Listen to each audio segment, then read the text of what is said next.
Welcome to the College of Design and Engineering, or CDE for short.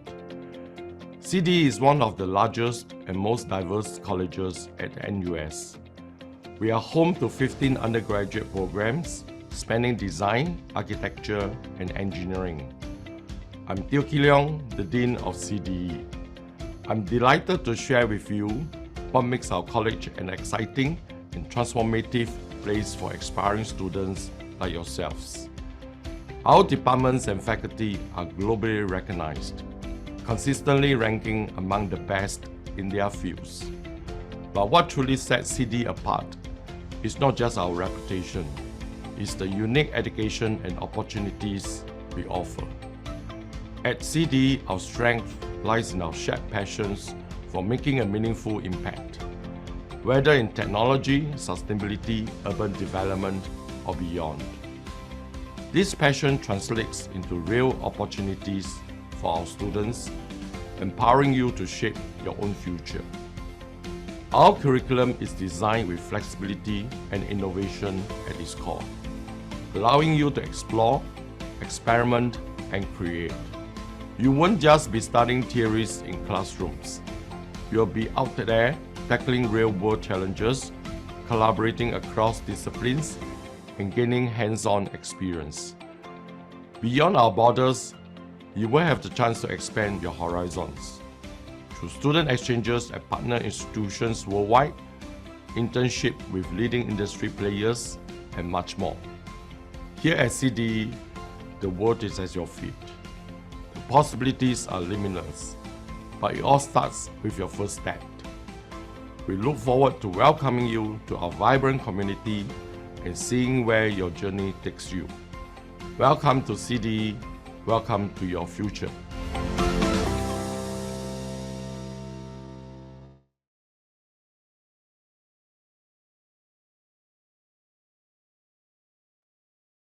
Thank you, Prof. Teo.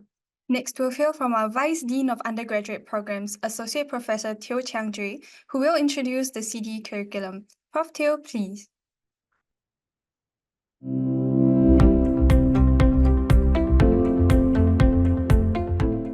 Hi, my name is Chiang Jue, and I look after all the degree programs at the College of Design and Engineering, or CDE for short, at NUS. I'm a mechanical engineer by training, so let me tell you something about design and engineering.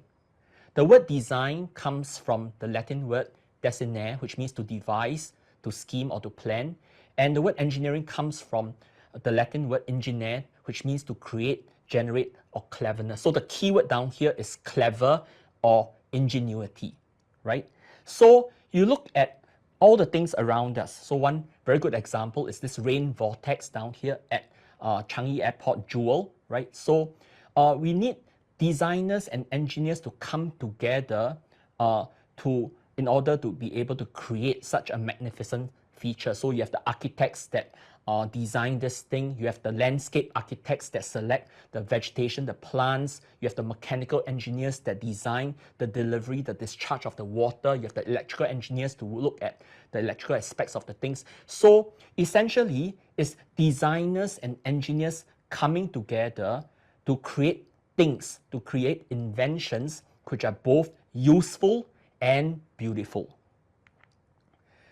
A very new degree program that we have in store for you is a program on robotics and machine intelligence, or RMI for short, right? So this degree program is to train the next generation of robotics engineers to incorporate the software and the hardware aspects of robotics together with machine learning, AI, so that you have robotic systems that are not only able to do the mundane repetitive tasks, but are also able to learn, adapt to the surrounding environment, to navigate, to plan, to exhibit some human intelligence like computer vision, speech recognition, right? So that we come up with systems for robotic systems for a wide range of industries such as healthcare, the construction industry, and so on and so forth. So this will start right from the new academic year. So let me tell you something about our curriculum, right? So I like to look at this as a full course meal. So we start off with the common curriculum, that's the appetizer or the starter, consisting of 10 courses. Then we have a primary major that consists of nominally 20 courses. And for this primary major, there are 15 different majors for you to choose from, right? This is arranged in alphabetical order. You can arrange it in a different fashion, right? We have very, very large structures, right, which are designed by our civil engineers, right down to the very small atoms and molecules. That's by our material science and engineering program or chemical engineers, right? So it really allows students to explore, right, the whole spectrum of engineering and design applications, from the very, very large scale to the very, very tiny ones, which we cannot even see with our eyes, right? So to top up, right, with the dessert, right, we have the unrestricted elective space, which typically consists of 10 courses. That's like 1/4 of your 4-year studies here. And under this unrestricted electives, you can actually take courses outside CDE, right? So you can actually choose from more than 100 second major, minor, or specializations, right? So to see how everything comes together and stack together, so think of this as a full course meal. You have the common curriculum, which is your starter or appetizer, so that forms the foundation. And then next, you have your main course, the main meat, that is the primary major, which is typically made up of 20 courses. And then we have the electives, which gives you a lot of flexibility, a lot of freedom. You can do 2 specializations to go deep into your primary major. You can do a second major, which is outside of CDE. You can do 1 specialization and 1 minor, or even 2 minors, or 1 minor and a basket of several different courses, right? So there are infinite possibilities. Now, we also have a double degree program. You can actually select, right, from 2 different CDE majors and then stack them up to give a double degree. And this does not take 8 years. Typically, it only takes 4.5 years, consisting of 180 units, and you don't need to pay extra to do the second degree, all right? So I strongly encourage all of you, right, to consider starting your journey with us today, right? In terms of QS ranking, we are ranked number 8 in the world and 1st in Asia. So for more comprehensive details of the various programs at CDE, I strongly encourage you to click this QR code and to explore more. Thank you very much for your attention.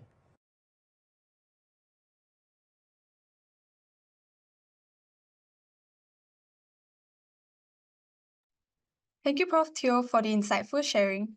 And now, before we move on, a quick reminder, if you have any questions, feel free to drop them in the Q&A window at any point during the session. Our team of program representatives is here and ready to respond to your queries throughout the event. And we will also address your questions during the Ask Me Anything segment. Now we're moving on to a segment that I'm sure many of you have been looking forward to, scholarships at CDE. Dr. Chua Ting Chuan, along with E-Scholar Ron J and D-Scholar Axel, will be sharing more insights on the scholarships available at CDE. And after the presentation, we'll have a live Q&A segment where Dr. Chua, Axel, and Ron J will answer your questions in real time. Dr. Chua, over to you.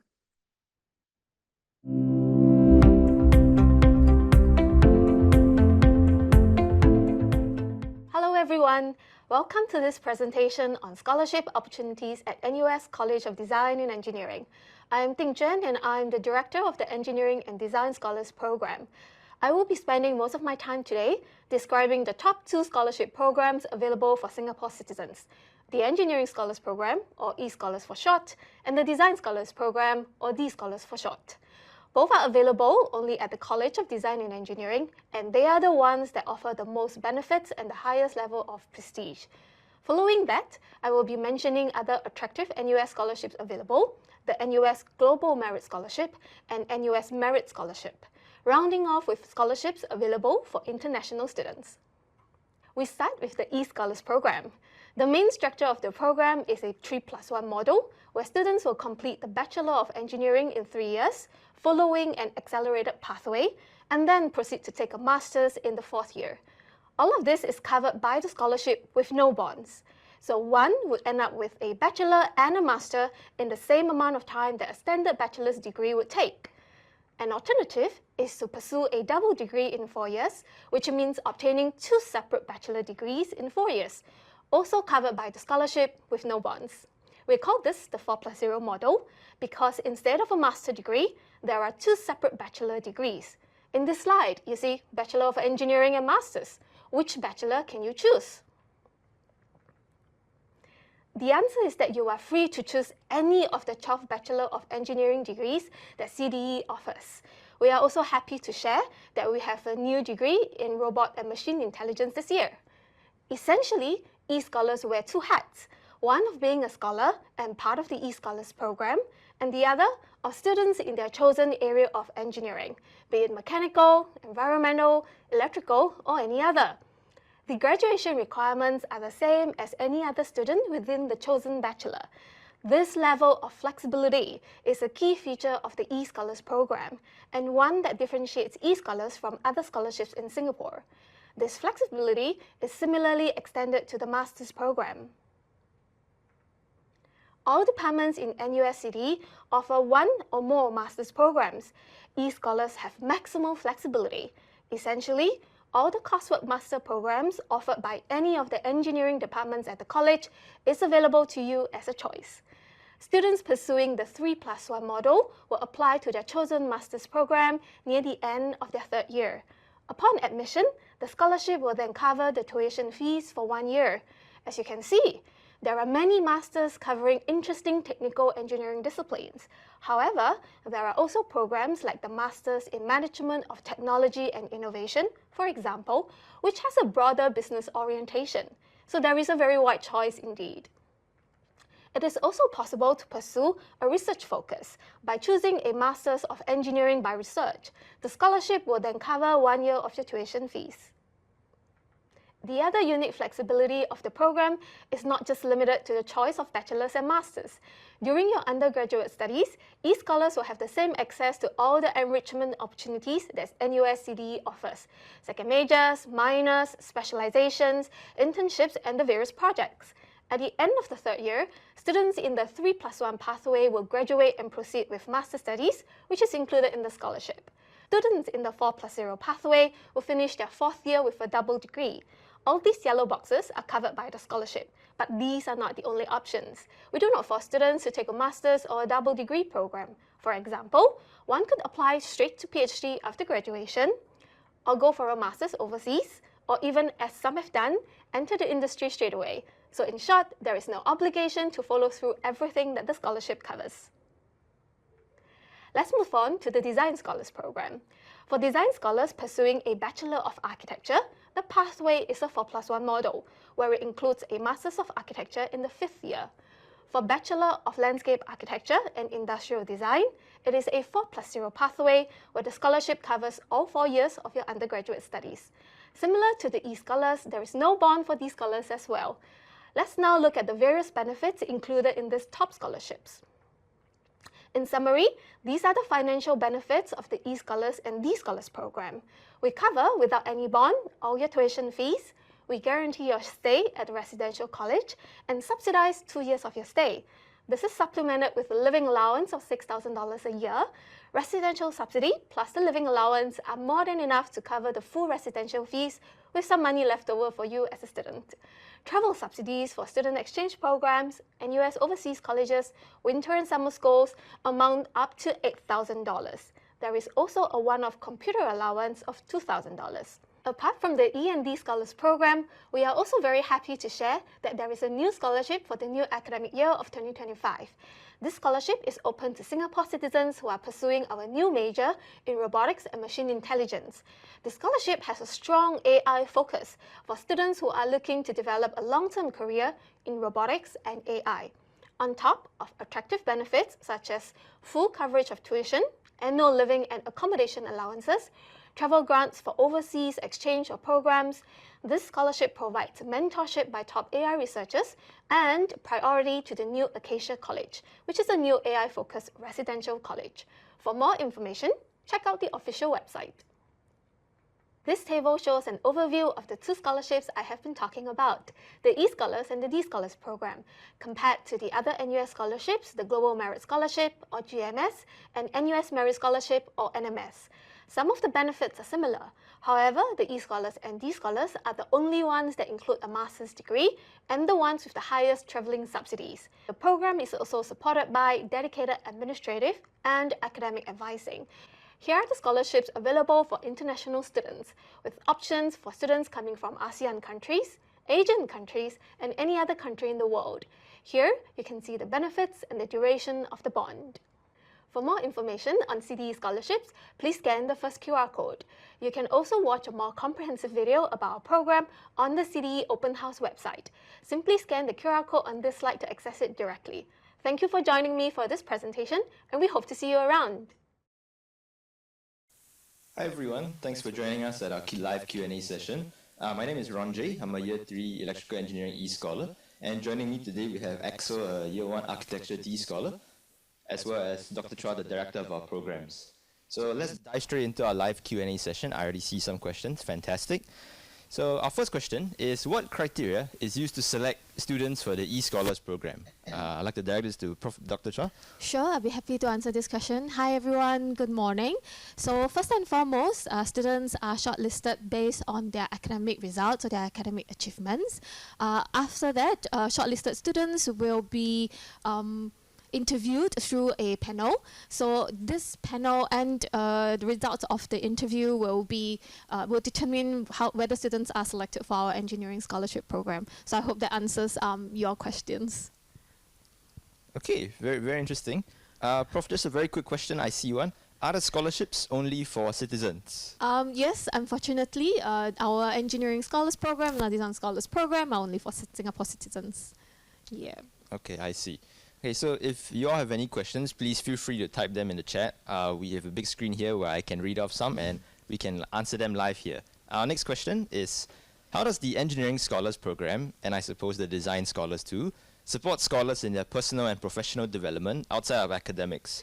So maybe Dr. Chua can answer this first and I will give my own student input. Sounds good. So what I can tell in terms of the program is that we have several aspects, part of the Engineering and Design Scholars program that help to support our students. First and foremost, every student will have an academic mentor that mentors you throughout your undergraduate journey. So it's very nice to have a mentor to consult on a variety of things such as second majors, minors, internships, projects, industries. So this is one important aspect that we believe that doesn't have a dollar price or a dollar tag, but it's very useful to have during your journey. On a more academic side of things, we actually have modules or courses specifically designed for our program. These are called aspirational project courses. So in this kind of courses, students can actually work on a project on anything of their interest. It could be an internship, it could be a project to set up a new community group, it could be a social initiative. So it's really wide ranging. So these are two aspects that I can think of right now. So back to Ronjay for your inputs. Yeah, so maybe I'll just do a bit of the personal development side. I believe part of it is of the e-scholar benefits that again doesn't have a price tag, is the community.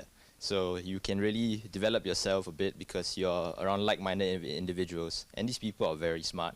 I want to say I'm very smart too, but maybe be a bit humble. Yeah, but personal development, I think there's great opportunities. You get to do a lot of things, even though we do accelerate it in 3 years. The chance to stay on campus, you get to network with other people from other disciplines. You get to meet different people from walks of life. You get to see things from how they view it. If you go overseas, that's also a great chance for personal development. I know I personally discovered a lot of my own life goals after I went overseas for a very brief 4 months. And I guess professional development side, the students committee in the scholarship, we do try to hold certain industrial engagements. You know, we try to engage certain companies to come down, give us a little bit exclusive inside info, have a bit of a networking session, things like that. Maybe if Axel has any experience in your 1 year here at NUS, you'd like to add on? Well, I think that for these scholars at least, the mentorship really kind of helps with learning a little bit more about the course other than through academics. For me, I'm an architecture student, so my mentor actually often brings us out for site visits, which really helps to broaden our horizons in terms of architecture that we really can't just see through our design studios or through our lessons. Yeah. Okay, very interesting. We'll just cut short this question here. If you'd like to find out more, you can come down on open house. I've organized, we have about 20 other scholars who will be there, and they can all give you their own individual perspective. This next question is specifically for the D scholars. What can someone do to prepare themselves for the interview and application? Axel? Okay, I guess I'll be taking this question. So for me, I think it's important for you to really think outside of academics and really be in touch with the world around you. As for architecture, being able to understand and like think about spaces more deeply and critically, I think that's not something that's very difficult to just like start thinking about it and reading more, watching more YouTube videos on like architecture. Anything really helps. And I also think being able to communicate these ideas well is very important, especially for the interview stage. Yeah. So I think these are just some things that you can Very work cool. Okay. Next question, I suppose. How many scholars are selected for each cohort or intake? Dr. Chua?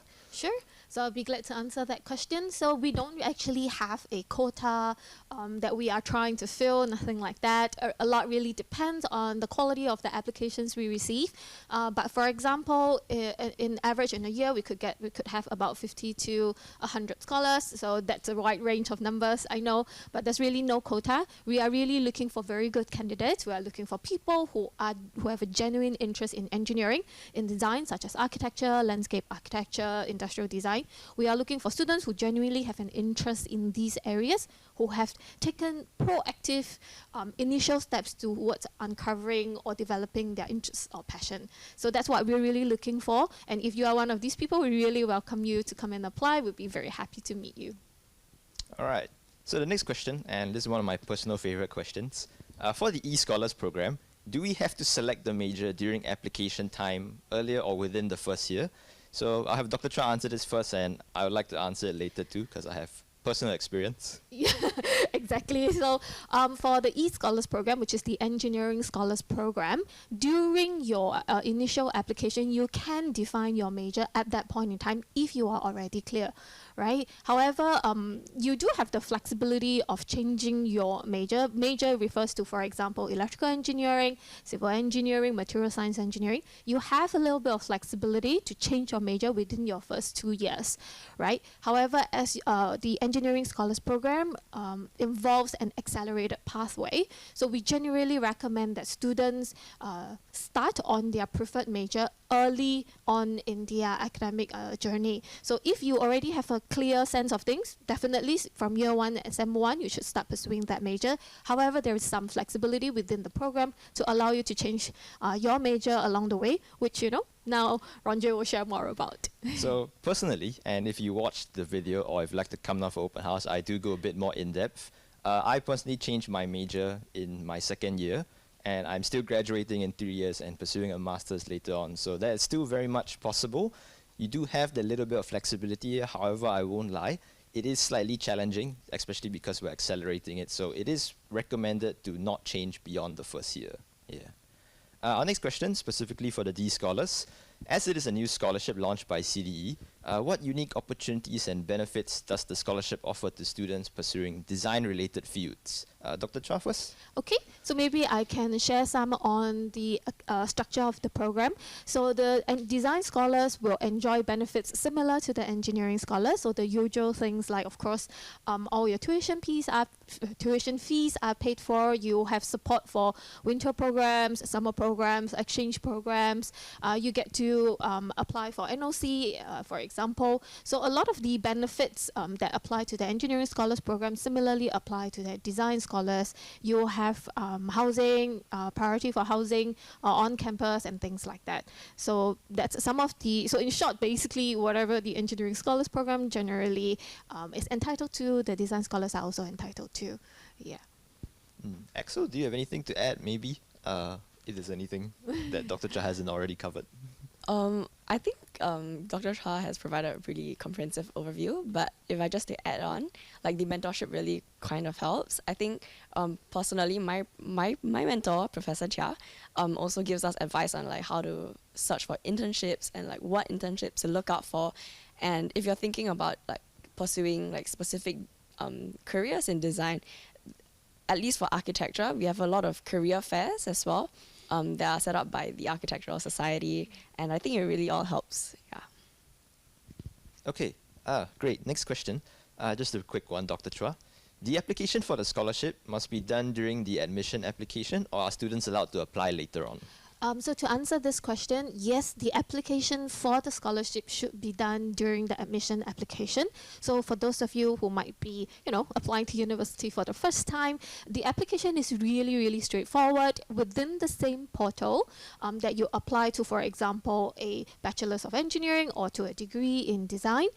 Alongside that application, for example, if you select engineering, there will be a little pop-up box that appears for you to express your interest in the Engineering Scholars Program, for example. So for example, if you choose engineering, the pop-up will say, are you interested in the Engineering Scholars Program? You can tick yes, and your application will be forwarded to our team for shortlisting. Okay, very cool. This next question, another one of my favorites. Does the Engineering Scholarship, and I suppose the Design Scholarship, include a period of study or internship in an overseas university? And if yes, how long is the overseas study, and which overseas universities are the top choice for students on the program? Dr. Chua, maybe you'd like to answer first, and I'll give my personal input. Sure. So for engineering students, are required to fulfill an internship as part of their graduation requirements. So this is typically done in perhaps the third year of your undergraduate journey or the second year for engineering scholars. So you could choose to do this locally, you also could choose to do this overseas. So there's actually great variety between our students in terms of the choices that they make. A lot of our students do their internship locally, right? And then they go overseas to pursue what is called the student exchange program, where they do 1 semester overseas in a partner university. So these are some of the common things that students do, but there's actually a lot of ways things can be done. But that's sort of my 2 cents on it. Yeah, okay, so maybe my personal input here. I believe the question is asking if there was a compulsory one, and it's not mandatory. You don't have to go overseas if you don't wish to. I know several of my batchmates have selected not to for financial reasons. That's understandable too. But again, if you do wish to go overseas to study in a student exchange program or the NUS Overseas College, the scholarship does have certain priority admission in that regard. So you could do that. I know, me personally, I went overseas to study in a US university for a semester. Very fun experience. Regarding internship overseas, I have heard of some examples of people managing to secure. However, naturally, it is quite difficult, and this will be entirely based on your own aptitude with that regard. The scholarship doesn't guarantee that you have an overseas internship. Yeah. Our next question. For scholarships, is it a yearly renewal basis or a one-time thing? Dr. Chua? So this sounds like a question you ask your HR, kind of cute. Okay, so it's not a yearly renewal basis, nor more like a one-time thing, but scholars will have to fulfill a minimum GPA in order to stay in the program. So that's, I guess, in a way, you will be required to maintain a certain kind of performance, but otherwise it's a one-time thing. You don't need to reapply for the scholarship every year. Yeah, I believe the website also has a little bit more detailed explanation on the quote-unquote renewal process. Yeah, so it goes a bit more in-depth. It's a semester kind of thing, and there's a little bit of a GPA warning if you do get, less than satisfactory grades with that regard. Yeah, but you're not instantly dropped on the program, so it's still quite forgiving. Okay. Yep. Okay, so we're just going to wrap up very quickly. Maybe we just have one question left. I'll just grab one of the common ones here. So I guess this one, we'll get it from one of the interviewers themselves. can you share any tips or advice for students who are considering applying for the Engineering Scholars Program? Dr. Chua? Okay, so both for the Engineering and Design Scholars Program, we are really looking for students, as I've mentioned earlier, who have a genuine interest in this field. So in order to actually evaluate for yourself whether you do or not have this interest, we will really encourage you to read widely, watch YouTube, watch videos widely, right? Read articles, work on projects, go on field trips, and basically explore widely beyond your textbooks, right? That is something we really would encourage you to, right? And share your thoughts with us. All right, maybe to you guys. I suppose very quickly before I close up, yeah, they do genuinely look for a sort of genuine interest in engineering. You don't have to have the very fixed defined goal to say, oh, I 100% would like to work in civil engineering. I want to build buildings, I want to build bridges and stuff like that. No, but you have to show an interest or demonstrate something to show that you are working towards a particular goal of yours. Something like that, and I think you end up just fine. Yeah. So thanks for all the questions, everybody. Unfortunately, we now have to move on to the next section, which will be the CDE Majors Program Curriculum. Thank you very much. Thank you, everybody. Thank you. All right. We have an exciting lineup ahead, featuring presentations on several exceptional programs. First, we'll delve into architecture with insights shared by Dr. Federico. Next, we'll explore landscape architecture, presented by Dr. Terence Tan. And finally, we'll have an industrial design presented by Assistant Professor Clement Zheng. And at the conclusion of the presentations, we'll open the floor for a 15-minute live Q&A segment where our presenters will address your inquiries directly. Now, without further ado, I'm pleased to introduce our first presenter, Dr. Federico.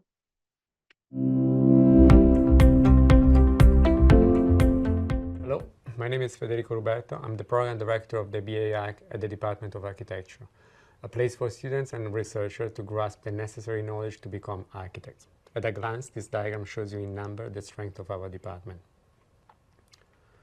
Numbers, more than ever in history, are important to decide one's fields of study. However, I believe we should address why picking architecture in the first place, to then outline what are the strengths of our department and why you should join us. Architects develop a very special form of knowledge. They understand the complexity of the present and know how to technically and culturally synthesize different systems, how to give new form and function to society. To address exponentially more complex issues, citing Bruce Mao, design requires collective, interdisciplinary, and collaborative teams. This is what we foster at NUS-DOA. Our curriculum offers a solid base to pursue studies for grounded innovation and inclusivity, aiming at devising spaces and promoting relation in support of more sustainable modes of living. With these core values in mind, I'd like now to introduce you to the architecture program and what you will learn through the journey. To become an architect, you will enroll in a 4-year Bachelor of Arts in Architecture. Upon successful completion, you will proceed to the Master of Architecture. This is followed by at least 2 years of professional experience before taking the licensing examination. Please check our website to learn more about our diversified offer of master programs. Within the BA Arc, the courses are broadly divided in design, technology, urban, and history and theory. 4 core areas. 7 core designs module, a technology core where you learn how a building is put together and the technology that supports and enhances its performance. And the urban will look at the design scale of neighborhoods and cities, while history and theory keeps you with a critical understanding of theoretical ideas. There are also 2 other baskets of courses called unrestricted elective and common courses. They help you to broaden and deepen the architectural course. The unrestricted elective can also be curated to form a second major, minor, or specialization. Design Studio, part of our core, equip you gradually with the necessary knowledge to design a different scale, moving from design of very small spaces towards more complex design solutions. Through the semester, students are engaged by hands-on material experiments with punctual introduction to computational method. Through a curated pairing of research and design, we organically foster the growth of students' independence, getting them to determine the architects they want to become. The previous slides fleshed out some of the components of our curriculum. Please see also the comprehensive research breadth of our department via our website, or scan this QR code to read more about our design studios. Besides learning from our professor, you could see the work of our alumni who have gone on to become successful practitioners. On the left, you see Kelly Cheng, who runs her own brand and communication company. In the middle are architect Belinda Wang and architect Kompen Beng, who were the 2020 Designers of the Year. See Melanie Park on the right, who is working as design strategist at Gensler. You could read more about Ryan Kwa Kun Hao, architect Lim Xing Hui, and Larry Yeung, other three outstanding alumni with different career paths. As you can see, studying architecture opens up diverse pathways and potential jobs ranging from design, urbanism, material system and sustainability, strategy advisor in the real estate market, graphic design, game design, and more. This is SDE3, where you will be based. This building we recently renovated is part of an interconnected net zero energy precinct, integrating passive design strategies and hybrid comfort system to enhance climatic responsiveness. This is a view of the typical studio space where you will work. Student life at DOA is punctuated by different learning experiences on campus and off campus. A popular course to visit and study abroad is our exchange program. We have a large network of architectural schools from around the world that students can apply to. Also, to support and recognize our students' creativity, hard work and aspiration, we have over 20 awards, scholarship and travel grants that eligible students can apply. Reach out to the Architectural Society. TAS is the main point of contact between the student body and the school, facilitating student feedback and the integration of new students. TAS also facilitates communication between the students, the industry, and the Singapore Institute of Architects. Thanks for having allowed me this introduction. Read more about our program via our mini website. You can also watch a more comprehensive video about our program on the CDE Open House website. We look forward to welcoming you.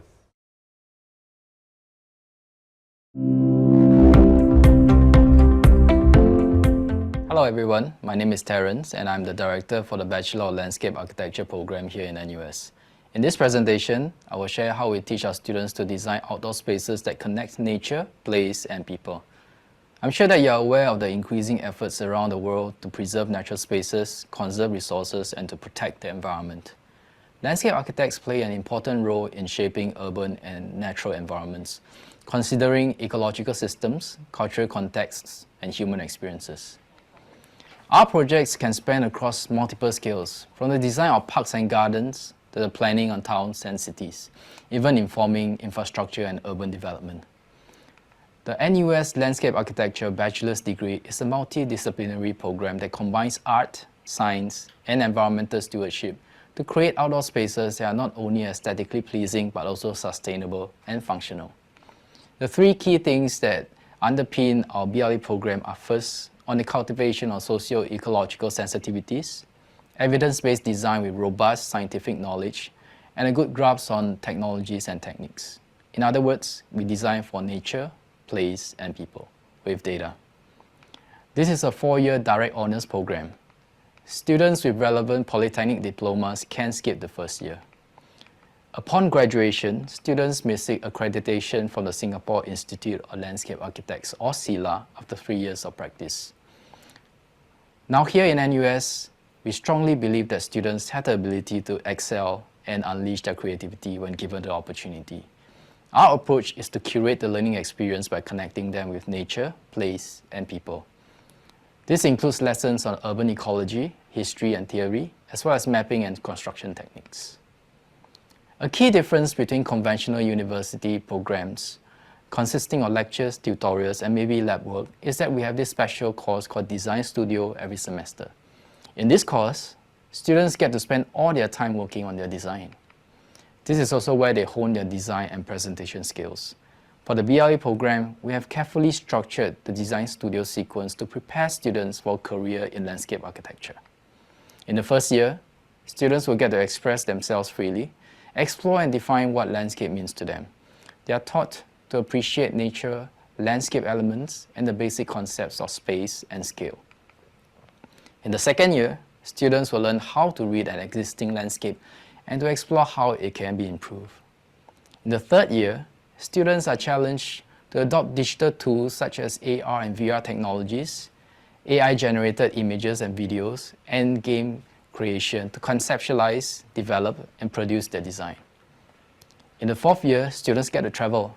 This is where students make use of their experience and skills acquired over the past 3 years to tackle more complex landscape issues at the larger scale.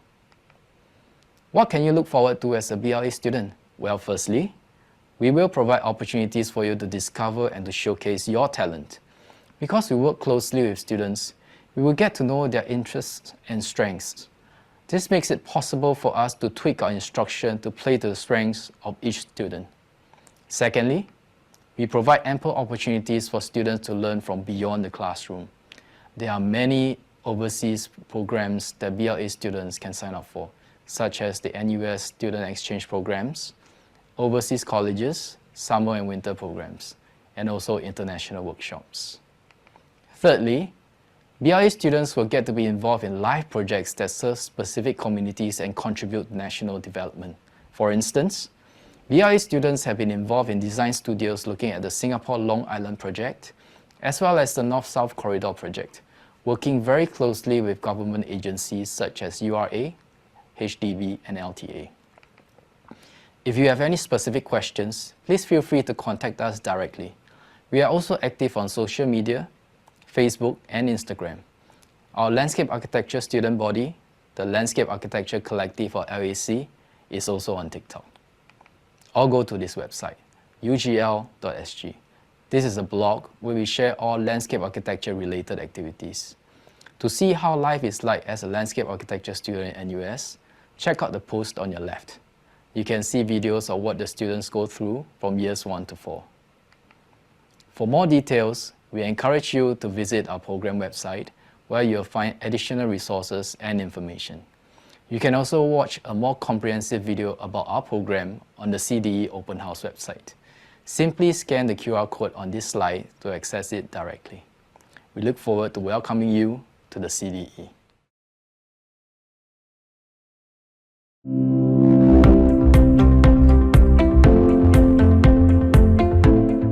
Hello, my name is Clement and I'm an assistant professor here at NUS.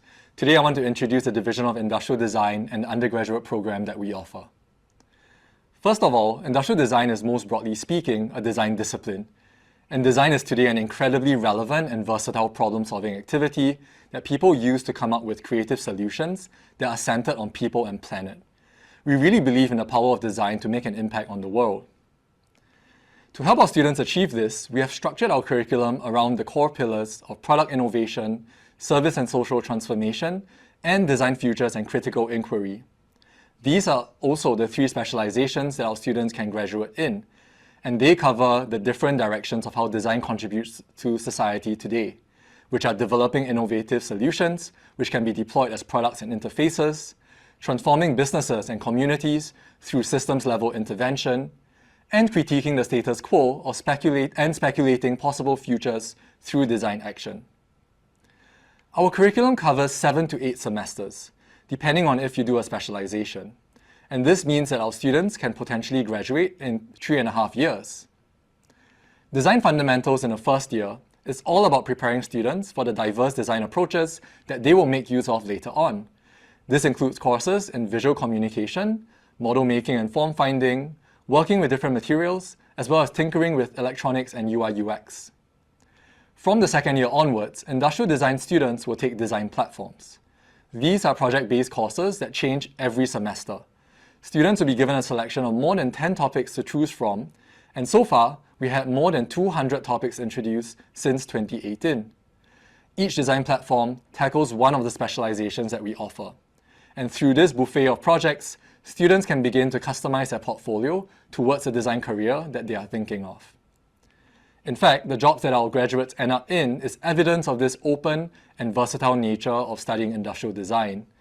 We have students who are now working as product designers, experience designers, service designers, creative technologists, and design researchers, just to name a few. One of the hallmarks of our industrial design program is our vertical learning structure. Starting from year 2 in design platforms, our students will actually get to work with other industrial design students from other years. And this inter-year bonding becomes a really good mechanism for peer-to-peer learning, not just for school assignments and projects, but also for practical matters like developing a portfolio or finding internships. Design is also a global practice with very local flavors, and one of the highlights of our undergraduate studies is overseas exchange. Our division has partnerships with many other institutions across Asia, Europe, and North America, and majority of our students spend one semester abroad experiencing design education at another university. Our students are also really driven and passionate about their work. And over here, we have 3 students who won the prestigious International Red Dot Award for one of their class projects. Speaking of awards, we are also really proud that for 3 years in a row, our students have emerged a Singapore winner for the James Dyson Award. This award celebrates good design and engineering student projects, and the students here have all demonstrated clever ways of tackling problems in medicine and healthcare. So I hope that this entices you to find out more about our program, and we really look forward to seeing you in person during open house. Please do not hesitate to reach out to find out more about our program, and here's wishing you all the best in what you choose to do next. Thank you. We hope that the presentations earlier have provided valuable insights into our architecture, landscape architecture, and industrial design programs here at NUS CDE. Now, we're moving into an exciting segment, the panel question and answer session. This is your chance to engage directly with our esteemed panelists and get answers to any burning questions you may have about our programs, curriculum, student life, or anything else related to NUS CDE. So without further ado, let's dive into the Q&A session. If you have any questions, please feel free to type them into the Q&A box. Our panelists are here and ready to provide you with the information you need. Remember, the more questions you ask, the more you'll get out of this session, so don't be shy. So maybe let's take a look at the first question for our panelists. How hands-on are the design courses? Example, are there many projects for students and studio lessons? So maybe I'll pass the time on to Prof. Federico first. Yeah, hi, hello. I'm Federico from the BA program. To answer this question simply, I think yes, most of our most of the part of our curriculum has a hands-on engagement. One of our feature course or modules are design courses, the core design module that happen twice in a year. So you have 6+1 design courses that are very hands-on, where you have to draw, develop a specific program and projects, and you have to develop model making sort of exercises. There are also all the other part of kind of theory courses that potentially have also hands-on component, but not necessarily. But I think that's in a bulk is what is the core design module that take the most of the hands-on required effort. Hello, my name is Tan Yen, and I'm a year 3 student in Bachelor's of Architecture. From my personal experience, over the course of my 2 years of study, I feel like this is very hands-on because I get to make a lot of models, not just in my studio sessions, like Prof has mentioned, the one that's twice each year, but there's also a lot of model making in my other modules, such as the construction module. We get to learn about the construction methodology through model making, etc. So I feel like, yes, to answer the question, a lot of design courses such as architecture is very hands-on. Hi, I'm Terence from Landscape Architecture. I would say that yes, it's extremely hands-on for most of the courses here in NUS and also for our program, because we emphasize on experiential learning and peer learning. So you don't simply just attend lectures and tutorials and submit your report, but you actually have to be very hands-on. Yeah, have to think outside the box and answer questions that are sometimes posed by your classmates, your studio mates, and try to answer them in a creative way. Okay, hi, I'm Jen from Year 3 BOA. And yeah, to answer your question, BOA is very hands-on. And from my experience, if you have already watched my presentation, we get to do a lot of projects that we have to go down to the site to explore different aspects of the site. And if you mean hands-on as in touching crust, yes, we do touch crust a lot. Then for my year 1, I also did an art project, which we have to construct the land art. And it's involves a lot of buying a lot of like buying of materials and like bringing those materials to the site and constructing the entire project on site itself. So yeah, you get a lot of like outside of classroom experience. Hello, I'm Clement from Industrial Design. I mean, so just echoing, I think, all the responses you have heard so far. Yes, industrial design is very hands-on. I think all design programs are. In industrial design, I think there's also a huge component where a lot of our students actually have to go onto the field to interview their target audience, their users, understand their needs from them, and then come back to studio and work out a solution before going back with their prototypes and testing it out on people. So hands-on is also about having this very hands-on testing culture as well for the solutions that students come up with. Yeah. Hello, I'm Gibson. I'm a Year 4 Industrial Design student. So to echo what Prof. Clement as well as the other panelists have mentioned, the hands-on component within industrial design is also not just about creating prototypes or creating models, but also being hands-on as a way to think and to learn, right? So it's a very iterative process, and you get to experience that when you come and join one of our courses. Okay, thank you all panelists for your responses. So maybe we'll move on to the next question. Is drawing a prerequisite skill in order to be considered for admission? So maybe I'll pass the question on to some of our panelists. Maybe Prof. Federico can start. Thanks. Yeah, this is a very interesting question. As drawing, I think by drawing we could mean many different things, as we are developing sort of new software model to sketch new ideas. So drawing could mean analog drawing, but it could also mean model making, conceptualizing, sketching, or drawing, even drawing and developing new images with AI. So I would say 2025 now, by drawing we mean many different things. So a prerequisite is that sort of creative, conceptual understanding of space and the translation of that sort of series of feeling or conceptualization of space into modes of representation. So if that representation is an analog representation, it's welcome, but it's also welcome some sort of any other digital form of exploration. I think we can hear from maybe Dr. Terrence for BLA. Oh, okay. Yeah. It's like insurance, good to have. But if you don't have it, it's fine. Because in the 4 years in the BLA program, we will you will have opportunities to learn about drawing, and not just drawing pen and paper, but also drawing with the computer, right? 2D, 3D modeling, rendering.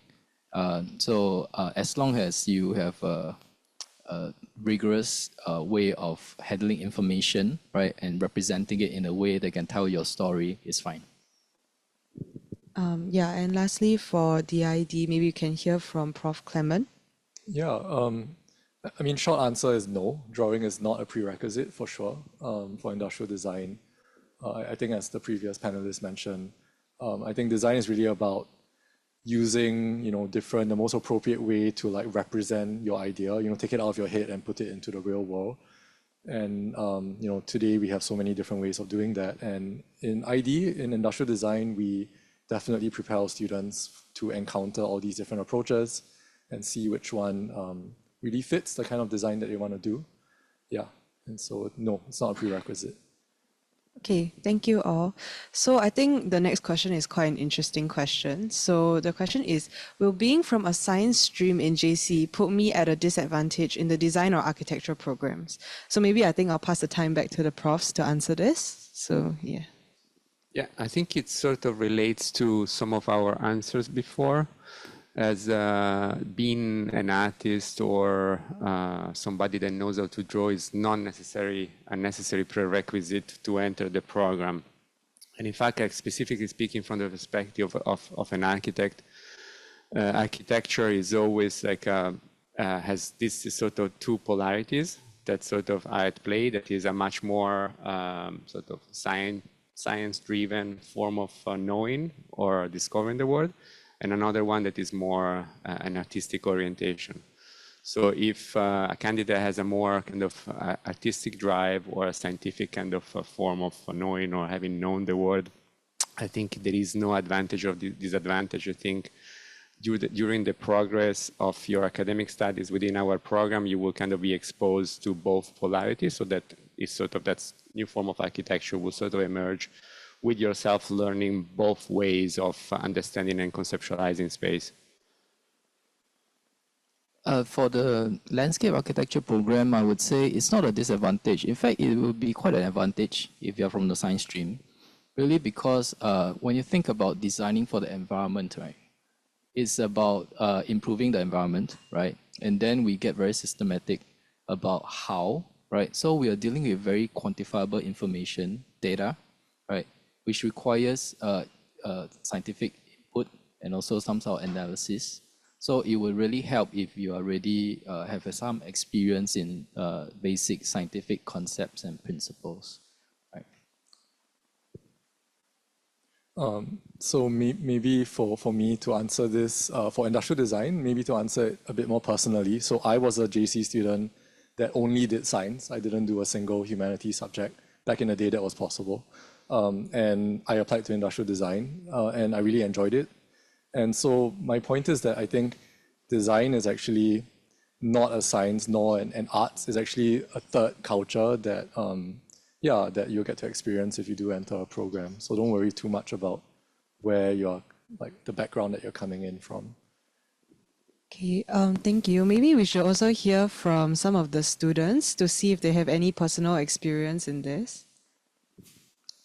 Okay, personally, I was from poly, so not very sure about the JC route thing, but I do personally know a lot of JC students who took science stream. So I feel like it's definitely possible, and the output of their work definitely is up to par with the rest of the Aki students. So I feel like it's definitely not a disadvantage, and you shouldn't be discouraged to you should definitely not be discouraged to pursue Aki because you're from the science stream, and I agree with the rest of the profs. Yeah. Okay, for me, I came from art stream in JC, but I don't think it matters because I have friends who come from science stream in JC and they don't know how to draw. But throughout the BOA course, we actually learn how to draw, and the prof also guide us along during our studio project. So it doesn't matter, yeah. So for myself personally, I came from Polytechnic, but I have a lot of classmates who did not come from a design background, from Poly as well as from JC, and they've done really well for themselves. So I think it's really more of how do you use what you have from your personal background, your experience, to inform how you proceed in your design education, be it in industrial design or architecture or landscape architecture. Okay, thank you. So I think our next question is very specific to architecture. So the question is, for students studying B-Arch, is there an option to extend directly into M-Arch, or must students apply separately for the M-Arch after completing the B-Arch? So maybe Prof. Federico can take this. Yeah, there is a specific requirement for students who have studied in our program to enter the M-Arch. And this requirement is having an average grade that is tweaked and changed through the year. So I'm not going to state what will be that requirement at that point of your career, but generally you have to score a B across 2 design studio in the last 2 semesters of your career path in the BA arc. So that will allow you to enter then the master program. Okay. So let's move on to the next question, which is more relevant to industrial design. So the question is there an admission test and interview for application to industrial design? So maybe Prof. Clement can take this? Yeah, so it's not a test, it's more of an interview. And what will happen is that we would release an interview prep kit for prospective applicants to look at, and then they are required to record a video responding to that prep kit and then upload it as part of the admissions process. And then a team of faculty will be assigned to review the videos, and everything is in the prep kit, so you don't have to worry about bringing kind of like preparing for it, right? The prep kit will walk you through what you need to prepare. Maybe on that note also, we actually do not require a portfolio. I think that's another common question. So if you do have one, send it over. We would look at it, but actually we focus quite a bit on that video interview. Yeah. Okay, thank you. So the next question is relevant to architecture. The question is, what is the career pathway for architecture? So maybe Prof. Federico can give a general pathway, and then maybe Tan Yuan can like explain what maybe her pathway is. There are multiple pathways after you graduate from in our program or as an architect, and depending on what degrees you have achieved, you can unlock different possibilities. So, but to put it more broadly, I think architecture allows you to have or to comprehend the world through a wide variety of knowledge. So it allows you to understand the complexity of the world from a very different perspective. And that is a sort of very special form of knowledge that allows you to then potentially, yes, becoming a kind of licensed architect if you take the license qualification in Singapore or in other countries, and to be able to sign a project or to open an architectural office for yourself. Or without the license qualification, you can still be able to work as an architect in an architectural firm or in a design firm, in an industrial design firm, in a graphic design firm. Now there are architects, for example, graduating our program that are starting to go into the visual domain. So they start developing a new prototype, architectural prototype, together with game designer. So there is like a quite kind of fast-moving sort of new sector of the market also opening because of new technology that are unlocked. But what you get from the architectural degree is like a series of a tool set, a possibility of developing concept and translating this concept into form. If those forms are deployed as building in the real world is one thing. Of course, that is the mainstream kind of output of our students, but it can also take many different routes. Okay, so before I got into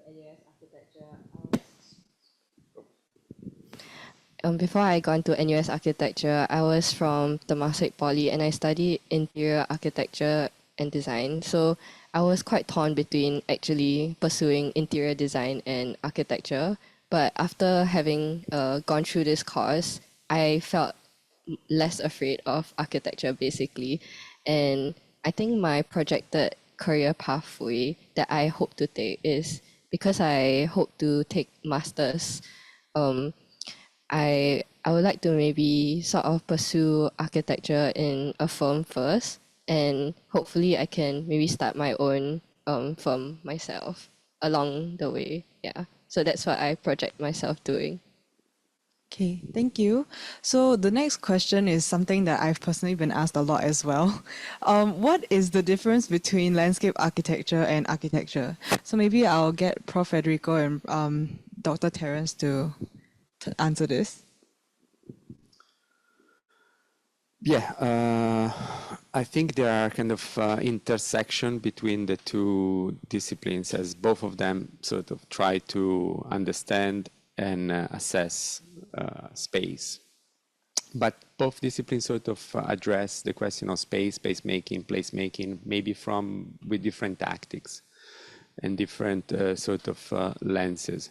The main difference is that with an architectural program, you are developing built form as building, but you could perhaps also end up designing urban spaces.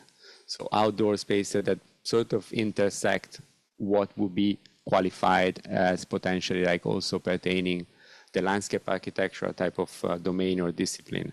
So there are moments at which, like when you design a building or a part of a city or a public space, sort of you end into the domain of landscape architecture. And at the same time, I think landscape architect has to sort of mediate whatever the idea of landscape is, or whatever that ecology pertains with the nature of building, or more resistant form. So if we can put it this way, maybe architecture produces form that resists in time for long, they are more stable.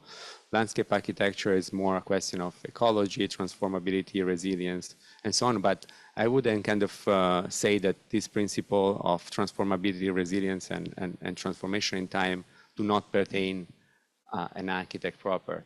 It's just that we focus more on building, perhaps. Most of our curriculum is on that, building and cities and landscape. I think Terence will articulate the position. Thanks, Fred. So basically, I would say two main things, where you're designing and who you're designing for. So where you're designing for, architects, they design buildings and spaces inside buildings. So they look into the facade, the building envelope, right? And also different systems like take place inside the buildings. For landscape architects, they design spaces outside the buildings. It can be the green space, the gardens, the roof gardens, the parks, and the scale gets a lot bigger, and you have to deal with things like the climate, right? About the people and all that. So the next thing would be the stakeholders, who you're designing for. So we sometimes look very closely into the stakeholders like the community, who are actually using the space. For example, currently we are working with LTA on a project at Chongpang, right? It's part of the North-South Corridor project, and we have to understand the demographics, right? The population of the elderly, how they use the space, and what we can do to improve their daily lives, right? It may be also of interest to you if you are interested in biodiversity. So in one semester, you may be not even designing for people. You can be designing for a flying squirrel because you're tackling like a biodiversity corridor along certain parts of Singapore, right? So these are the fundamental difference. And maybe I can just go on to talk about the final question. Will graduates of BLA qualify to be certified architects by the Board of Architects? So although we work very closely with architects, there are actually two separate professions, right? There is currently no licensure for the landscape architects. So upon graduation after 4 years, you can immediately practice as a landscape architect. There is the accreditation offered by the Singapore Institute of Landscape Architects. But again, that's like insurance, good to have, but not necessary for you to practice as a landscape architect in Singapore. Okay, thank you to all the panelists. Unfortunately, it seems we're running out of time for the Future of Design and Architecture live Q&A session. However, fret not. If you have any further questions or would like to delve deeper into our programs, I encourage you to visit our NUS CDE website. There, you'll find a wealth of information to satisfy your curiosity. We will now move on to the next segment for today's program, Impacting Lives Cluster. I will now pass back the time to Shruti and Remy to share more details. Thanks, Ved. Next up is the Impacting Lives cluster, which includes biomedical engineering, shared by Associate Professor Ray Yao. Next program is chemical engineering, presented by Professor Saif Khan, and material science and engineering, presented by Associate Professor Daniel Blackwood. At the conclusion of the presentations, we'll open the floor for a 15-minute Q&A segment, where our presenters will address your queries directly. Now, without further ado, I'm pleased to introduce our first presenter, Prof. Ray.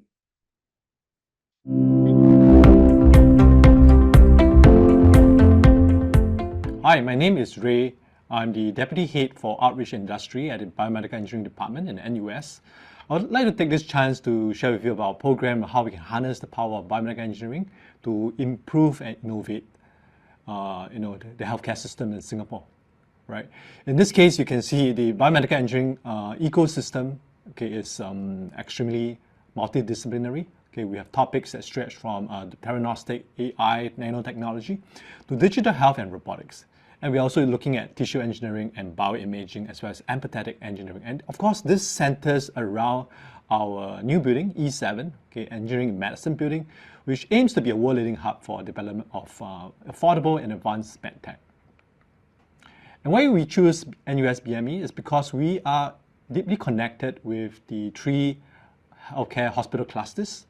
Okay, we are also connected to the Duke NUS Medical School. We have 2 strong initiatives, Be Good and Be Global. We are also well connected to the major research institutions in NUS, and of course the MNCs as well, Illumina, Baxter, Medtronic, Johnson & Johnson, and Baxter & Dickinson. And of course, other companies as well, we have over 100 of them. And we are also part of the health district within the Queenstown area. And if you were to look at our curriculum, is heavily connected to all the emerging topics like serious games, neuron technology, even organoid bioengineering, even tissue engineering for designing food. Right? These are all very emerging topics that will help our students to be able to be more competitive and ready to take on challenges, okay, especially in this aspect of biomedical engineering. And taking a good look at our Be Good initiative, this is a strategic initiative to let our students really become engineer leaders, where they can help to drive some of the innovations within the community. Right? Here we have students who went on to really interact with the community partners, the nursing homes, even elderly individuals with special needs, so that they can co-create solutions, as you can see in a huge database that we are that's growing and creating a lot of impact for the community. And of course, our students have went global, okay, in our Be Global initiative, where they went to, in the past 2 years, they went to Timor-Leste to help with fixing some of the medical equipment, providing training, and at the same time identifying some problems that they can use as part of their projects within their courses. And this, of course, are some of the highlight projects that we have. Okay, we have students who developed non-invasive glucometer that won awards at the major national competition. They developed a rehab board that helps patients with Parkinson's diseases, and also went onto the international platform at iGEM, okay, where they also won numerous awards. And of course, BME professionals, they are sort of strategically positioned across the whole ecosystem. Okay, we have students who are in the public hospitals, working as hospital engineers, in the government agencies like EDB, helping to lead some of the initiatives and policies, right? And we have students who went on to become scientists in the MNCs like Illumina, okay, as well as being a regulatory consultant or even a venture capital expert within the company. Okay, we have students who went on to pursue higher degree. Okay, looking at PhD, at Stanford, at Harvard, Caltech. We have students who went to Duke NUS and then become a medical doctor. Right now, they are practicing in SingHealth, NUH, etc. Of course, we also have a growing pool of entrepreneurs, okay, who have developed technologies during their time in the program, and then these technologies have sort of prosper and now have reached out to many parts of the world. Okay, some of it have become a unicorn, some of it have impact the field of pediatrics, some looking at rehab, as well as hospital food assembly. And of course, that also includes another growing pool of startups that our students are involved in or building. And that is really going to improve the whole ecosystems of medtech, locally and internationally. Okay, I would like to draw attention to the QR code. Okay, do scan the QR code to have access to the BME information, and then also scan the code below to have a look at our longer video so that you have a more comprehensive understanding of what BME is about. Thank you.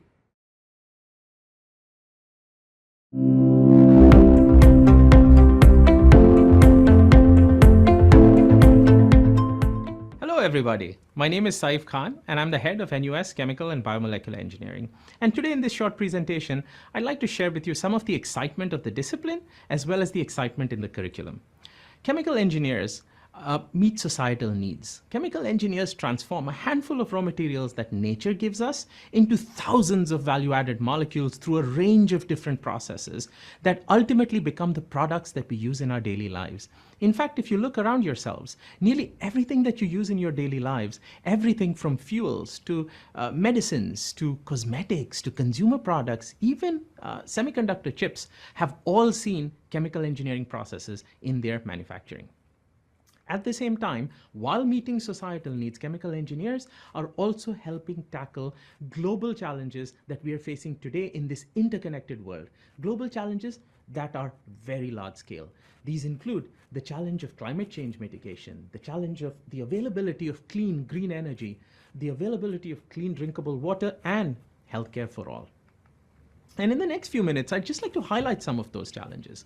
So if we take climate change, one of the most important ways to tackle climate change is really to think about carbon capture and the mitigation of carbon release into the atmosphere.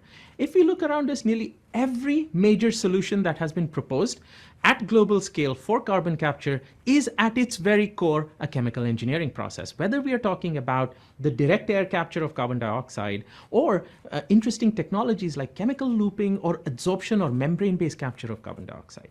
Now it turns out chemical engineers are not strangers to making impact at a global scale. One of the most important chemical engineering processes in history is the process in which we take nitrogen from the air and make it into ammonia for fertilizers. This is the Haber-Bosch process, which revolutionized food production across the world. In fact, nearly 50% of the nitrogen in all our bodies is a Haber-Bosch nitrogen. That gives you an idea of the scale at which chemical engineering impacts our lives. At the same time, chemical engineers are also leading the march towards an energy transition, moving away from fossil-based fuels towards greener, more sustainable fuels. There is an idea where you can take waste materials, such as food waste or other such biological origin wastes, and convert it into fuel. And the processes that are needed to do so are fundamentally chemical engineering processes. And this is something that we are engaging with today in Singapore and across the world. We've just been through a pandemic.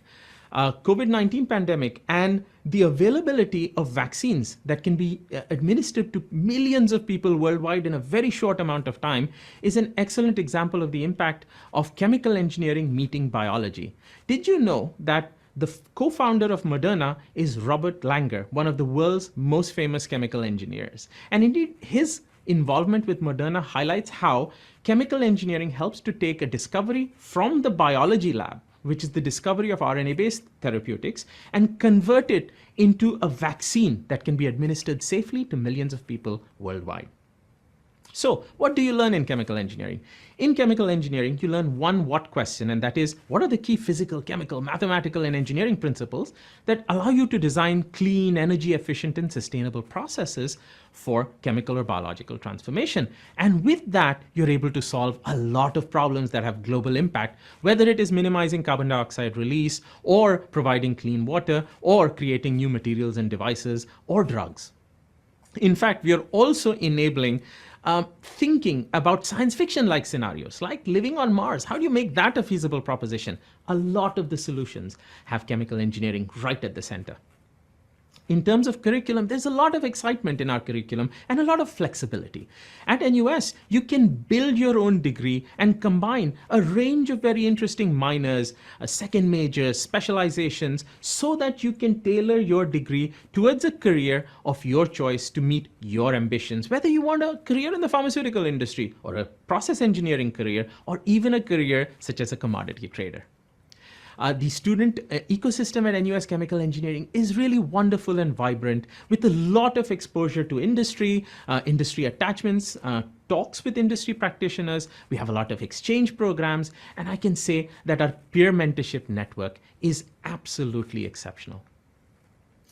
And because of the diversity of the discipline, there is a lot of industry sectors that this one degree opens you up towards, everything from chemicals and pharmaceuticals and energy through to semiconductors, and even careers in finance and management, which your engineering degree really prepares you for. And last but not least, we are very, very proud to have an alumni family that stretches back over 5 decades in nearly every industry sector that you can think of. And we are very passionate about this alumni family. We maintain close connections, and when you join us, you're immediately part of this very large family. So with that, I'd just like to end by saying that at NUS Chemical Engineering, we are very passionate about teaching, and we constantly think about new ways to convey the excitement of the discipline to a range of different types of learners. We are proud of our disciplinary strength in both the core areas, but also the cutting edge areas. And we have very strong industry connections and a wide alumni network, which brings with it very diverse employment opportunities. So if you want to learn more about NUS Chemical Engineering, please scan the QR code at the top of this slide. And if you want to learn more about other programs, scan the QR code at the bottom. Thank you very much, and we look forward to seeing you at the open house.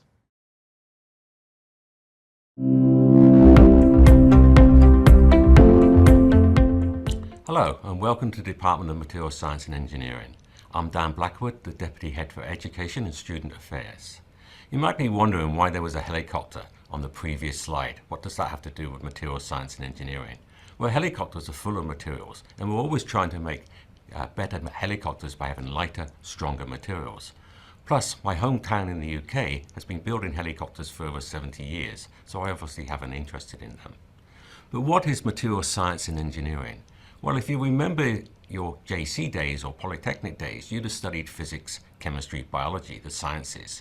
And we still study those, but we are the bridge between those sciences and their engineering applications, whether it's going to be used in robotics, or whether it's going to be used in batteries or biomedical applications. Look around you. You will see materials everywhere, perhaps just at your computer display. The display has to be conducting, but it's also got to be transparent. It's actually quite difficult to make transparent conducting oxides to have that. It's a materials science challenge. You might have nanocrystalline windows in the future, which help cut out solar energy and stop the room from heating so we don't have to spend so much on aircon. You may have a lithium-powered bike. There, the battery made of materials, another important materials science and engineering issue. Perhaps you've got a health monitor on your wrist. There it's using piezoelectrics to carry out your pulse rate. Why join MSc at NUS? Well, the first reason is that NUS is the only comprehensive university in Singapore. And why is that important? Well, you will get to meet lawyers, economists, social scientists, and you will build up a network while you're at NUS, which, as all of you are likely to stay, or the majority of you are likely to stay in Singapore, that network will stay with you throughout your working life. And it's probably as important to you as the technical knowledge you gain while you're with us. And NUS is the only university that can offer that. But more specific for the Department of Materials Science, why join us at NUS, is we actually have a small cohort, so we have an excellent student to staff ratio, and that means that we can actually get to know most of the students. We're also trying to encourage more women into MSc. We still have around about 35% female in our cohort, but we'd like to get that to 50-50. That's what it should be. Right? Singapore can't afford to waste half of its population. And then, because we have a good staff-to-student ratio, you'll be given a mentor. Every student will have a mentor, someone that they can talk to, not only about their academic issues, but any other problems they may have with life. There's a number of issues that youngsters have, and it's important to be able to talk to someone in confidence.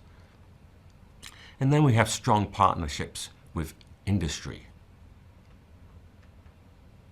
For example, we have sent our students to 3M, we have sent them to ST Engineering, and we have sent them to Global Foundries, as well as an exchange visit to Thailand. We're able to do this because our cohort is a reasonable size. If we had 200 students and we went to 3M, can we take 300 students around you? They're going to say no. But if we can just take 50 or 60 in a couple of groups, they're happy to oblige. So that's another advantage of coming to a small select group. What will you do when you're here? Well, in your first year, we will deepen your knowledge of sciences, i.e. the physics, the chemistry, and biology. Don't worry if you don't actually have A-level physics or A-level chemistry. There are bridging modules available that will help you there. You will also learn things of general engineering and project management. In your second year, we'll go deeper into the material science and engineering, the mechanical properties, the electronic properties, the chemical properties of the materials. And then in your third year, you will do an industrial attachment with a local material science and engineering company. And maybe you'll go on to exchange overseas. About half of our students do actually take up the opportunity to do an overseas exchange. And then in your final year, you will do your specializations and your final year project. So what specializations do we have? Well, we have things like materials for renewable energy and sustainability. So that's batteries, solar cells, robotics, or artificial intelligence. Again, we're using those artificial intelligence to design materials for the future, or we use the artificial intelligence to pick the right material for the right application. There are hundreds of thousands of materials, so we need that to choose the right material. We also have our own study award, which is competitive with the awards offered by other universities at the university level. It will be a 4-year award, and there will be no bond. This obviously is only for the top students, but we hope it will attract more top students to us. Where will I go to work? Well, you will go to work in traditional materials areas like 3M in Bosch, maybe the biomedical field like Johnson & Johnson, maybe the petrochemical industry like Shell, Esso. They have a lot of materials issue. I work with them on corrosion issues, which is my specialty. Maybe the aerospace industry. I mentioned helicopters. We don't build helicopters in Singapore, but we do have a lot of engine repair, and the engines of an aircraft are very complicated materials. And some may even go into banking. And you may ask, why would an engineering student go to banking? Well, the truth is the analytical thinking skills that you will gain while you're with us are very good at passing professional exams. And then I'm going to finish with why you should really take material science and engineering with a quote by Elon Musk. I know he's a controversial figure, but there is one thing that is beyond doubt. He does know how to take technology and turn it into lots and lots of money. And he has said, take Material Science 101. You won't regret it. Okay, if you'd like to know more information, please scan these QR codes. The top one is for the Department of Material Science, and the bottom one is for the upcoming open house, where we hope to be able to see you. Thank you for listening. All right, my name is Shruti, and we hope you enjoyed the presentations earlier about the Impacting Lives program. So with us here, we have our esteemed panelists, which just means one thing, that it's time for the much-awaited panel question and answer segment. So this is your opportunity to engage with our panelists and ask any kind of burning questions you have so that you can have the answers to your questions. So before we begin, maybe we can introduce our panelists first. First, we have Associate Professor Ray Yao. We have a student, Hui Zhen, from BME. We have Prof. Sai from Chemical Engineering and a student, Theo, from Chemical Engineering as well. And we have Dr. Winston Lee from Material Science Engineering and his student, Jiong Wei. So, shall we begin with our Q&A session? So, an opportunity to type in any question that you want to ask in the Q&A box. And remember, the more questions you ask, the more you have to gain.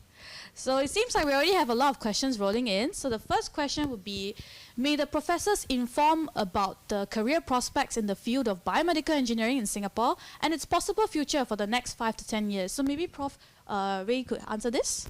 All right. Based on our data from past alumni or past classes, we actually see alumni getting across different aspects of the medtech ecosystem.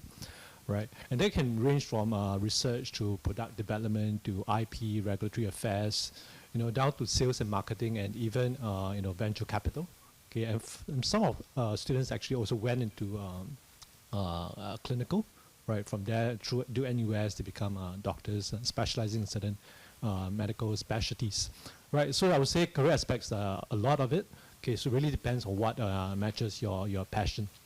And of course, in the next 5 to 10 years, actually based on the recent interaction with EDB, we actually have seen data such as the Singapore's output in terms of medtech manufacturing. It's almost 19 billion, and it's still growing. Okay, I would say next 5 to 10 years, we will be focusing more on medtech manufacturing. As well as regulatory affairs, as well as AI and healthcare. I think these 3 areas is what we are seeing going to be, making a huge impact in the medtech ecosystem. Thanks. Thank you so much, Prof. Moving on to the next question. I'm interested in sustainability. Is chemical engineering or a material science and engineering more suitable? So can we have chemical engineering prof answer this, Prof. Saif? Sure, that's actually a great question. And I think the first thing to point out is sustainability, given the scope of the problem, is a very big problem and involves collaboration across engineering. So let me tell you about how chemical engineers have contributions to sustainability. So when thinking about sustainability, if you're interested in designing large-scale processes to enable sustainability, for example, if you want to design processes for carbon capture, for example, right? So chemical engineers answer questions like what kind of reactors and separation technologies at large scale do you put together? How do you put them together to efficiently capture carbon dioxide and convert it into something valuable, right? So chemical engineers deal with the design of efficient, scalable process systems that allow you to do applications in the zone of sustainability or even energy, right? And all engineering has a role to play here. So chemical engineering, if you're interested in large-scale processes, I think chemical engineering is the discipline for you. And I'll leave the rest of the contributions to our colleagues in mechanical engineering, in material science. All right, so thanks. Well, I think first thing first is that for most of the engineering project, I guess, it really involves a very diverse team of different engineers coming in, have different interdisciplinary roles within that team, right? So for material science and engineering, we are actually more focused on the material development itself and how can we create the particular material to effectively, for instance, harvest the sun energy, if you are looking at solar energy in that perspective.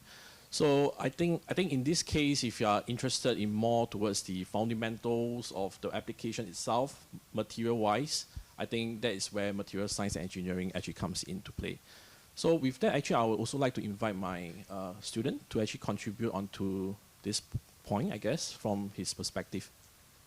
Oh, thanks, Prof. So basically, as a MSc student, I'm actually specializing in sustainability and sustainable materials. And therein, I actually focus a lot of my research on energy storage materials, such as zinc-ion batteries, as well as energy policy-related aspects of things. So not only in terms of modeling, but also in terms of the policy aspect, as my prior internship in the Low Carbon Energy Research Coordinating Office in A-STAR alluded me to. So I think that my journey in MSc had enabled me to delve into many a few so that I'm able to equip myself with the skills to advance in sustainability. All right, thank you so much, panelists, for answering that question. We hope you got a better view of how the different engineering disciplines come together to play a role in sustainability. Moving on to the next question, what are the main differences between biomedical and medical engineering? I think that's a very interesting question. Can we have Associate Prof. Ray to talk about it as well? All right. The main difference, as we can see from the names, actually is the word bio, right? So in biomedical engineering, we also have topics on synthetic biology, bio-inspired robotics. These are topics where we actually look at or study, ways to create new bacteria, okay, ways to get inspiration or design inspirations from marine life forms or creatures that we see in the nature, and then use it to develop different kinds of designs that can potentially be used in a medical use case, for instance, in surgery, right? So that is, I would say, the key difference. But otherwise, medical engineering or biomedical engineering, we share a very common aspect, which is the medical aspect of it, okay, where we actually train our students to really understand what clinical, the different clinical specialties are, okay, and how to address the issues and these problems that we face in the clinical side, okay, using technology, okay, creating different kinds of medical devices, thinking about biodesign, okay, thinking about how to use AI to really manage some of these treatment processes that we do see, okay, at this point in time, right? So this is, I would say, the key differences and also the similarities between the two cases. Thanks. Thank you so much, Prof. I think the next question that we have is more for material science engineering. What kind of support is provided to MSc students during the uni life? So can we have maybe Jiang Wei to talk about it, as well as Dr. Vincent Lee? Okay, maybe I'll start off first. So from the department standpoint, of course, we want our students not to just achieve excellence in academic areas. We also want them to have more overseas experience and also perhaps research experience. So at the department level, we support our students in achieving those goals, either by providing opportunities towards those maybe research areas, or maybe if they are looking for a career in the future, we always are there to actually support them. So perhaps I think it's best to come from a student rather than from us. So I'll invite Zhongwei to share. Thanks, Prof. So essentially, my experience in MSc has been quite fulfilling because of the huge support provided by the department. So specifically, there is a mentorship program. Because of the small cohort size, we get people to have a mentorship program where it's a 1:1 ratio. So in this case, my mentor is actually Prof. Blackwood that you've probably seen just now. And he has actually supported me immensely in making decisions on whether I would like to go overseas for an exchange or what internship I should do, as well as what research opportunities I can do. So for example, I've worked on research with Dr. Vincent Lee as well on zinc-ion batteries. I've also done a trip to Thailand because of our small cohort size. It is easier for the department to be able to organize these trips overseas. And it was thankfully very well sponsored by the department as well, so I'm very grateful for that opportunity. But I think that this really shows the multitude of support given by the department to MSc students, in particular for our success. Thanks. All right, thank you so much for sharing. It's really interesting to see everything that the MSc program has to offer for its student population. So next question is once again for biomedical engineering, but I think it's more applicable for JC students. Is it a must to have taken chem at H1 or H2 level for biomedical engineering? Will a student who only took H2 physics be at a disadvantage?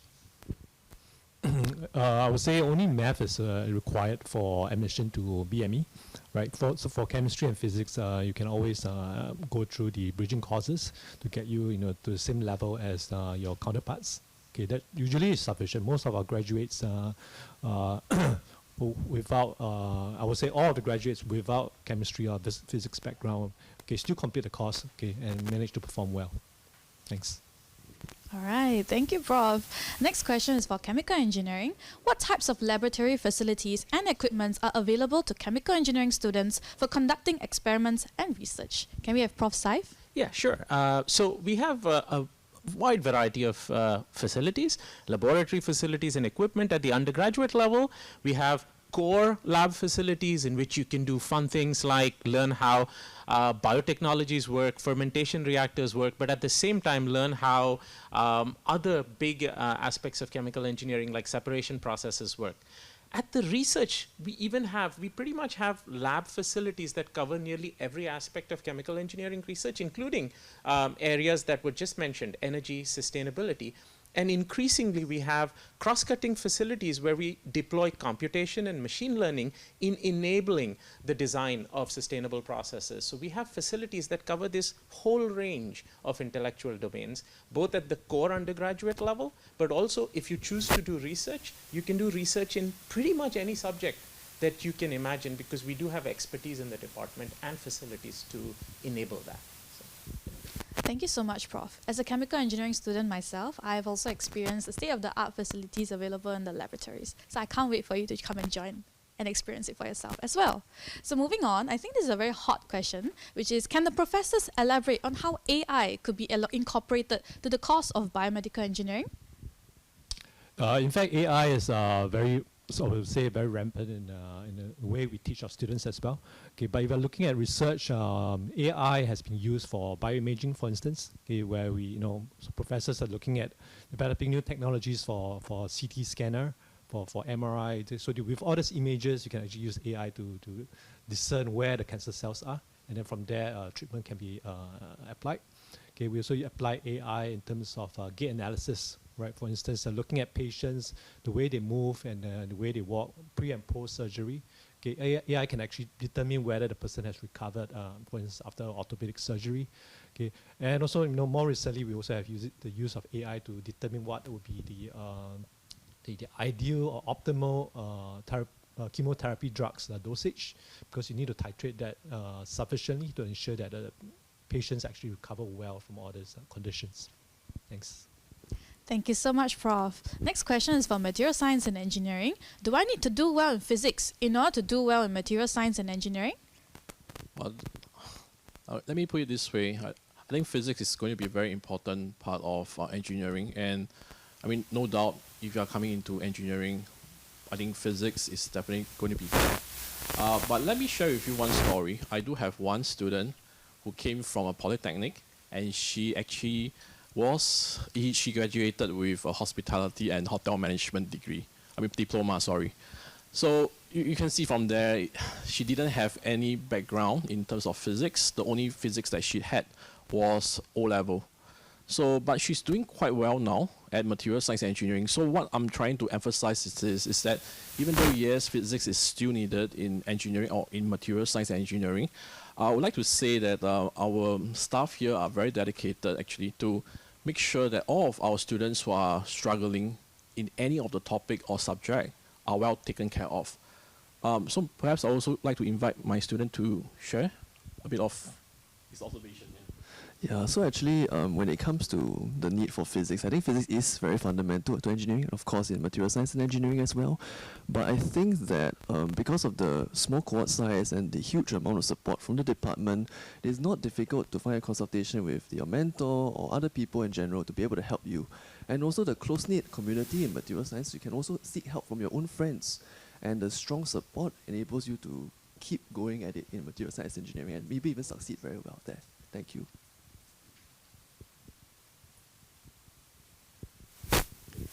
All right, so moving on to our next question. Thank you so much, by the way, for Material Science Engineering for answering that question. Next question. I'm interested in the program of Chemical Engineering and even Material Science. I wish to ask, how throughout the terms is there learning based on projects? And if so, then what kind? I'm curious to figure out how the planning process and projects take place. So maybe we can have students from Biomedical Engineering and Chemical Engineering to answer this. I can speak on behalf of Biomedical Engineering. So in terms of projects, there are actually different kind of projects available for us to attempt, especially in the field of like understanding how medical devices work and trying to see how that can be incorporated into our learning and understanding as well.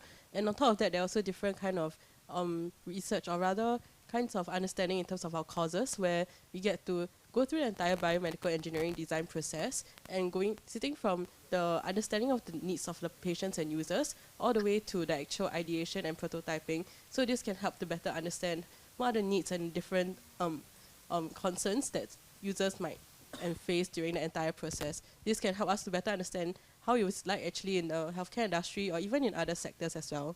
Yeah. Thanks, Q. Okay, then as for chemical engineering side of things, yes, there is a heavy emphasis on projects because as much as you learn about your theoretical concepts, if you can't apply it, that's really not much purpose to it, right? So right from the first year when we're doing labs, once you get your foundation, once you have your foundation, you're actually allowed to propose the projects, like how do you want to implement this experiment. So right from the get-go, there is emphasis on really letting you decide how do you apply the skills, the knowledge that you have learned to solve projects. And this continues on throughout the 4 years actually. And in your final year, we also have this final year design project, which is actually a very broad project. So you're given, okay, let's design this pharmaceutical plant. And that's about all the information that you're given. But it's on the students to really research, okay, so what comes together to design this project. So what do I need to know? What have I learned? How do I put together all of these? How do they incorporate together? And it's really student-driven. So that really incorporates everything that you have learned and also shows the emphasis that we have on project-based learning. Yeah. Okay, thank you so much, Huizen and Theo, for your answers. So I think the last question will be more applicable to the students in the different majors. So what is student life like in biomedical engineering, chemical engineering, and material science and engineering? Okay, perhaps I can start first. So for student life in biomedical engineering, there's actually different kind of initiatives available. One of it being the Biomedical Engineering for Good initiative, where students can get the opportunity to really come up with different kinds of ideations and prototypes, especially in the real world setting, seeing how the prototypes can be done. And it really allows us to have a better understanding. And more so than that, I think apart from things related to BME, there are also different kind of student life opportunities available. For example, joining BME Club in terms of planning of events, or even kind of welfare projects. So I think the student life in BME is actually can be quite diverse, and also depends on the kind of residential life that you can potentially sign up for when you're in BME as well. Thank you. Okay, then maybe for chemical engineering student life, looking purely at the chemical engineering side of things, first thing that comes to mind is that we have 2 student clubs. One is the American Institute of Chemical Engineers annual student chapter, as well as the CHES, which is the Chemical Engineering Student Society. So these 2 societies focus on slightly different things. One focuses more on the bringing together students, how do we benefit the student community in NUS, in our cohort, in our batch. And then the other one, it looks at it at a bit broader level, like how do we give our students an industry perspective of what the students can expect after they graduate. So these are all student-driven, and they also focus a lot of welfare-related things and how we can give back to the society as well. So I think this really helps to bring together the engineering degree with the student life side of things as well. Okay, then I'll probably share a bit more for material science and engineering. So I think one sentence to really encapsulate everything is that the future is up to you to materialize. So essentially, if you want to consider things like let's say you want to go overseas for immersion programs, there's opportunities for that. If you want to do research programs, there are opportunities for that, like undergraduate research opportunities program or UREX, things like that. Or you can also find an independent research opportunity with your professors. And these are all very open and transparent to us all. But in the end, if you want to, let's say, go on a CCA or you want to have fun with friends, that's also a perfectly fun and feasible thing to do. With all of these events in student life, it's all possible for you. So I think that's all I have to say, yeah. All right. Thank you so much, panelists, for answering all the questions. Due to the interest of time, unfortunately, that was the last question that we could answer. However, we still hope that we were able to give a comprehensive view of what engineering in material science engineering, biomedical engineering, and chemical engineering encompasses and how students can benefit from the different programs. So since this is the end of our panel question and answer segment, if you have any questions that you feel like we didn't answer or you want to delve more into the program itself, you can visit us our NUS CDE website where there's a wealth of information for you to tap on. So with that, we've come to the end of the segment. We're moving on to the next segment, which is Sustainable Innovation Cluster. Now we'll be passing on the time to Remy and Joey. Thank you. Thanks, Shruti. Next up, we have our programs from Sustainable Innovations. First, we'll delve into civil engineering with insights shared by Associate Professor Pang Zidai. Next, we'll explore environmental and sustainability engineering, presented by Professor Ho Jiang-yong. And finally, we'll have infrastructure and project management, presented by Professor Florence Ling. At the conclusion of the presentations, we'll open the floor again for a 15-minute live Q&A segment where our presenters will address your inquiries directly. Now, without further ado, let's introduce our first presenter, Prof. Pang.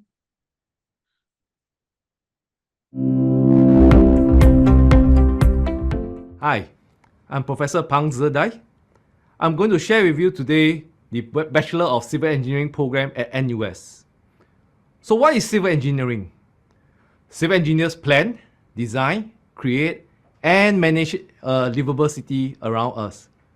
You look at the iconic structures that define our identity, the smart infrastructures that connect our communities, or the nature-based solutions that address our climate crisis, or the sustainable solutions that safeguard our future, or even the green solutions that minimize our carbon footprint.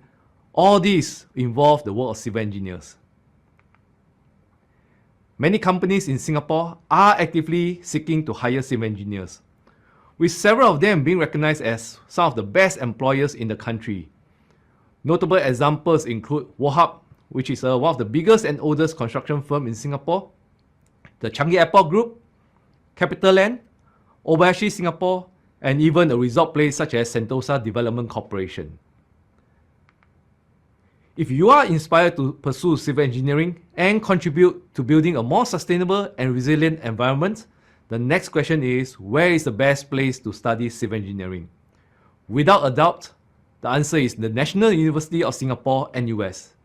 Consistently ranked among the top 5 in the world and number 1 in Asia, NUS offers the highest ranked civil engineering program in the region, a distinction it has held for several years. Our civil engineering graduates are consistently ranked the best in the world by employers for being competent, innovative, and effective. Civil engineers have always played a leading role in championing sustainable development. Our civil engineering graduates are at the forefront of driving sustainability. If you aspire to be a future leader in this field, the NUS Civil Engineering program is the ideal path for you. We provide not only top-tier training to build a strong foundation in civil engineering, but also a curriculum enriched with experiential learning that equips our graduates with 21st century skills. These skills enable them to adapt and excel across diverse industries. Our graduates have made their mark in fields such as entrepreneurship, engineering consultancy, banking and finance, property development, law, corporate strategy, chemicals, planning and policy, business consultancy, and project management. Their success demonstrates the versatility and adaptability of our graduates, allowing them to thrive in a rapidly evolving global landscape.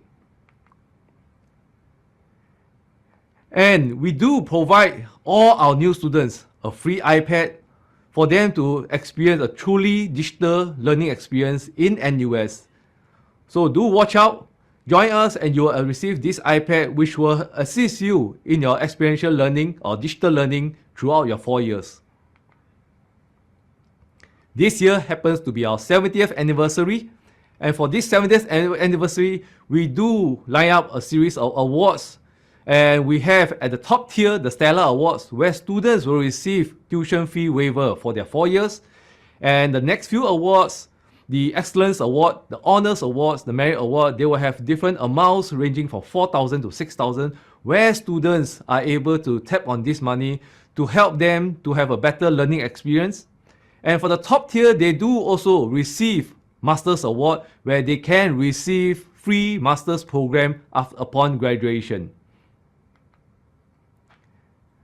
So please scan the first QR code to find out more about civil engineering. And please scan the second QR code to view the more comprehensive video about civil engineering. Thank you, and I hope to see you in CDE and to join us in civil engineering.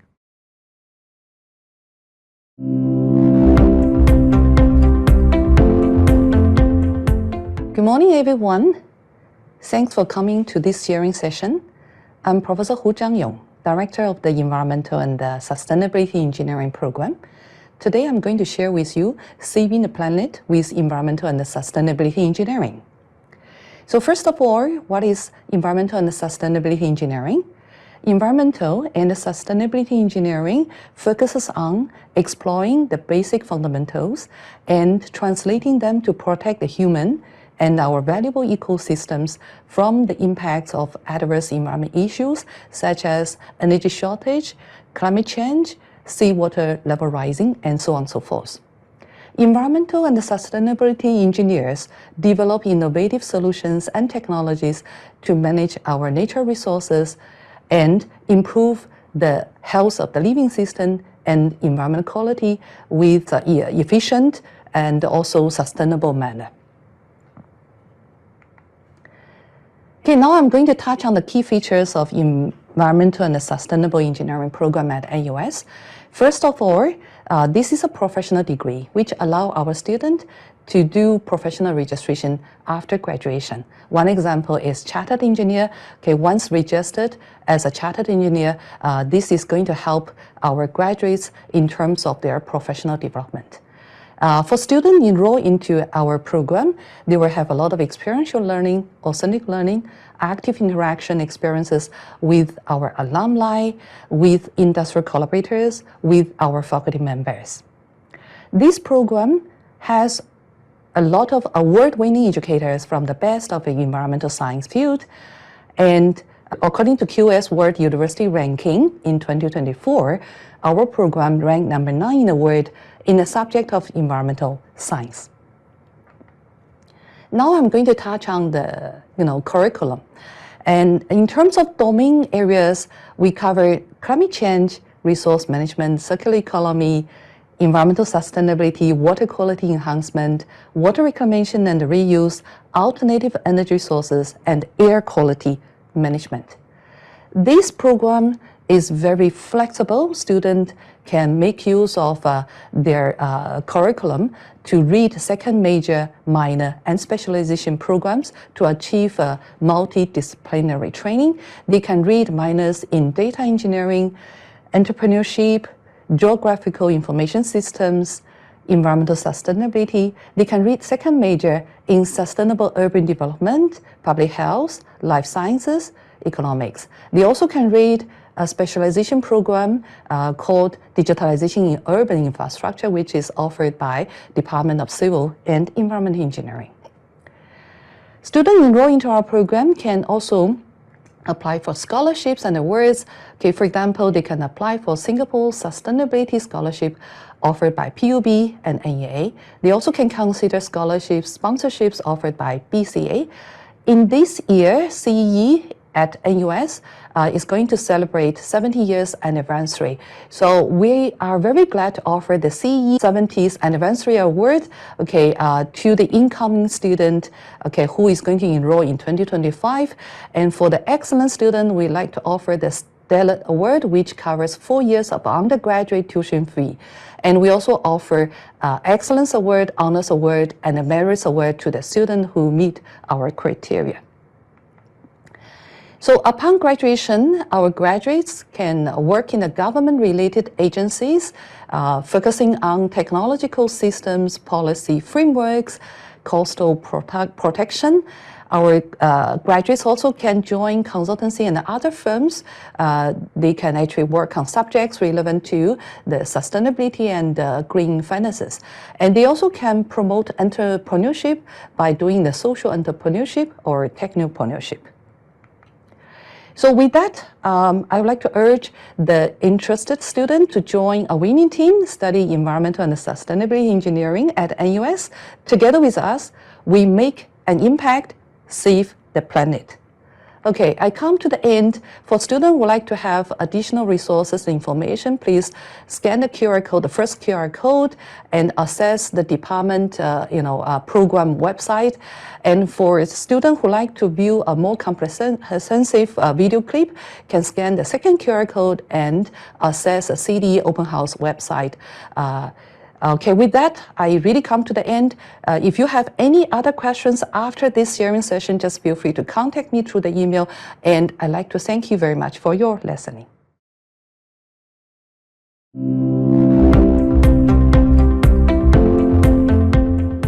Hello, I'm Professor Florence Ling. I'm here to tell you more about the Infrastructure and Project Management Program, or IPM for short. The 4-year Direct Honours IPM program offers a unique mix of engineering, management, finance, and law. It prepares you for career opportunities in the built environment locally and globally. The management and technical knowledge gained from the IPM program has also empowered our graduates to move beyond the built environment into other sectors. Curious about what you'll learn in the IPM program? You'll gain a solid foundation in core courses relating to project management to prepare you for an exciting career path as a project manager. We have curated 3 baskets of electives. The first basket focuses on cost and contract management, leading to a career as a cost engineer or quantity surveyor. The second basket leads to a career as a facility manager. The third basket focuses on sustainable and digital technologies, paving the way for exciting careers in sustainability consulting. All our courses are designed to equip you with the essential skills and knowledge for a successful career. The IPM degree also has room for students to design their own degree by adding specializations, minors, or a second major. We also offer a specialization to equip you with cutting-edge knowledge in sustainable green buildings. With over 18,000 enterprises in the built environment sector, our IPM graduates are in high demand. The regular public sector employers are HDB, JTC, and LTA. In the private sector, our graduates have found good jobs working for property developers, consultancy firms, and MNCs. Our graduates have also found well-paying jobs outside of the built environment sector, like banking and healthcare. The diverse range of companies our graduates join highlights the IPM's program flexibility and the high demand for their skills across various industries. Have many exciting career paths. Let me give you some examples.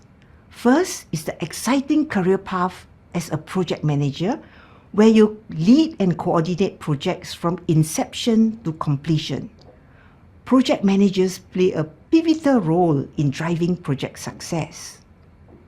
Next, IPM graduates can have a career as cost engineers or quantity surveyors. They play a crucial role in managing project budgets and providing contractual advice. The third career is infrastructure and facility managers who oversee operations and maintenance and coordinate space and infrastructure. IPM graduates also can have exciting careers in sustainability consulting. We are very proud of what our graduates are doing now. Our graduates are making their mark in energy management and sustainability, project management, facility management, and contract management. Around 20 to 30% of our graduates venture beyond the traditional built environment sector into exciting roles elsewhere, such as business and data analytics, compliance, financial advisory, and research.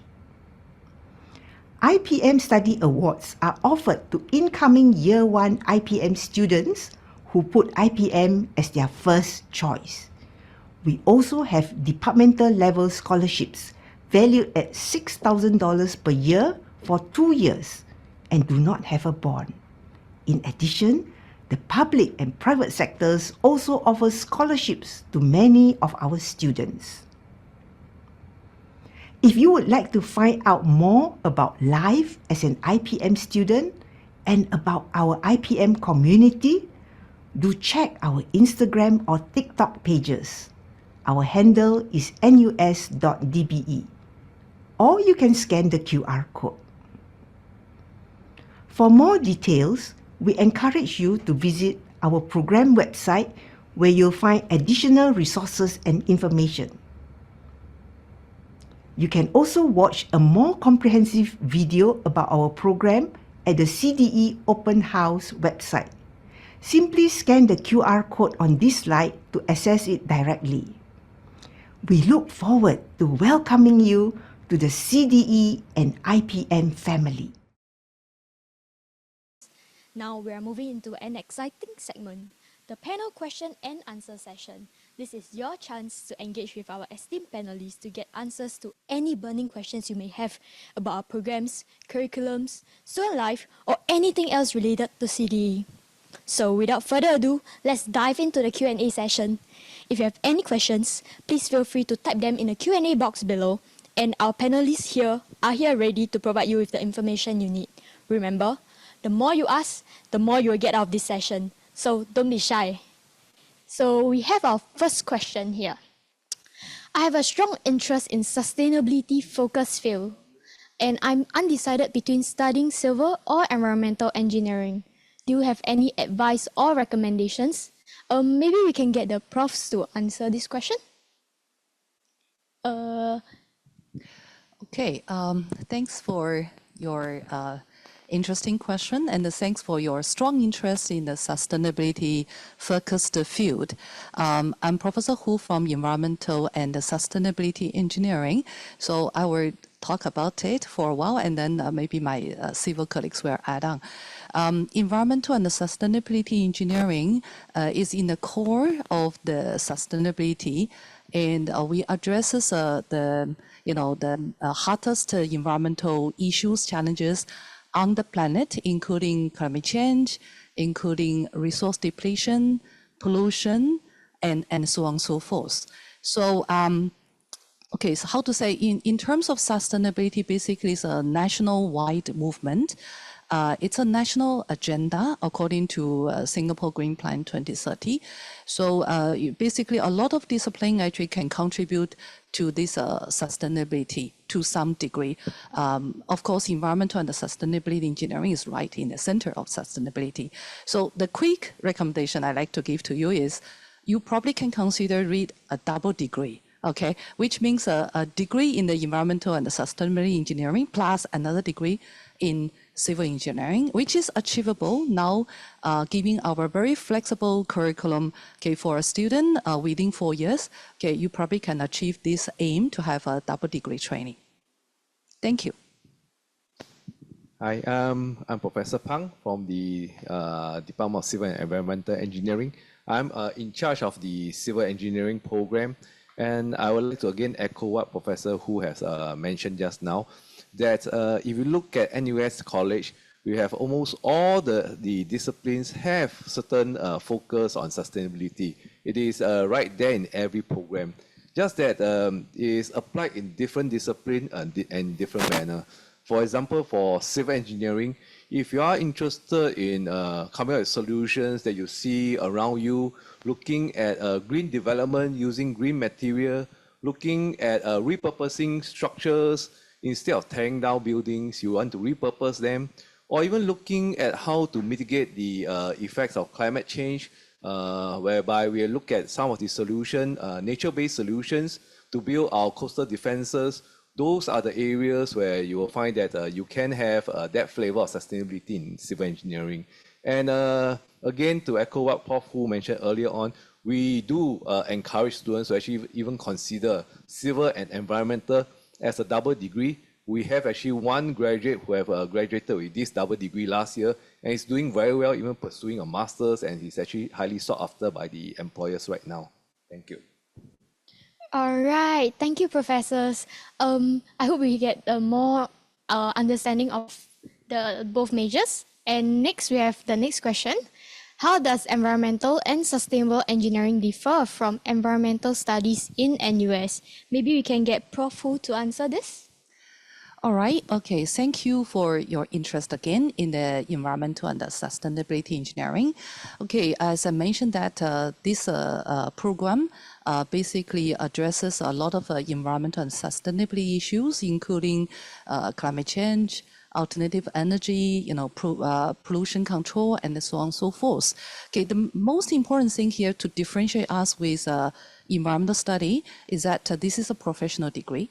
So it means that our student, after your graduation, after practicing in the field for a couple of years, the degree allow our student go for professional registration. Okay, why professional registration is important to our graduates? Because this will certainly advance the career of our graduates from the environmental and sustainability engineering. So I also like to invite our student Shuo Wang to say a few words about these differences because he has some personal experiences. All right, thanks, Prof. Hu. So I'm Shuo Wang. I'm a year 2 ESC student, and I think it's a very good question. I'm sure that most people studying environmental courses in general have thought of this question before. And I'll say that there's no one course that's better than the other. It really depends on where your interests and your academic pursuits lie. So for me personally, I felt that my strengths were in the sciences, like the chemistry, biology, and physics, rather than the humanities. That's why I felt that environmental sustainability and engineering was more suitable for me.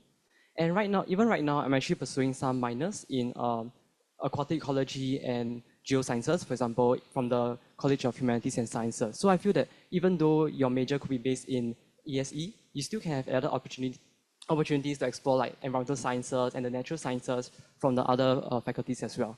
So if you want to find out more, you can always visit both faculty booths at the open house next Saturday. All right, thank you, Prof. Hu and Shuo Wang.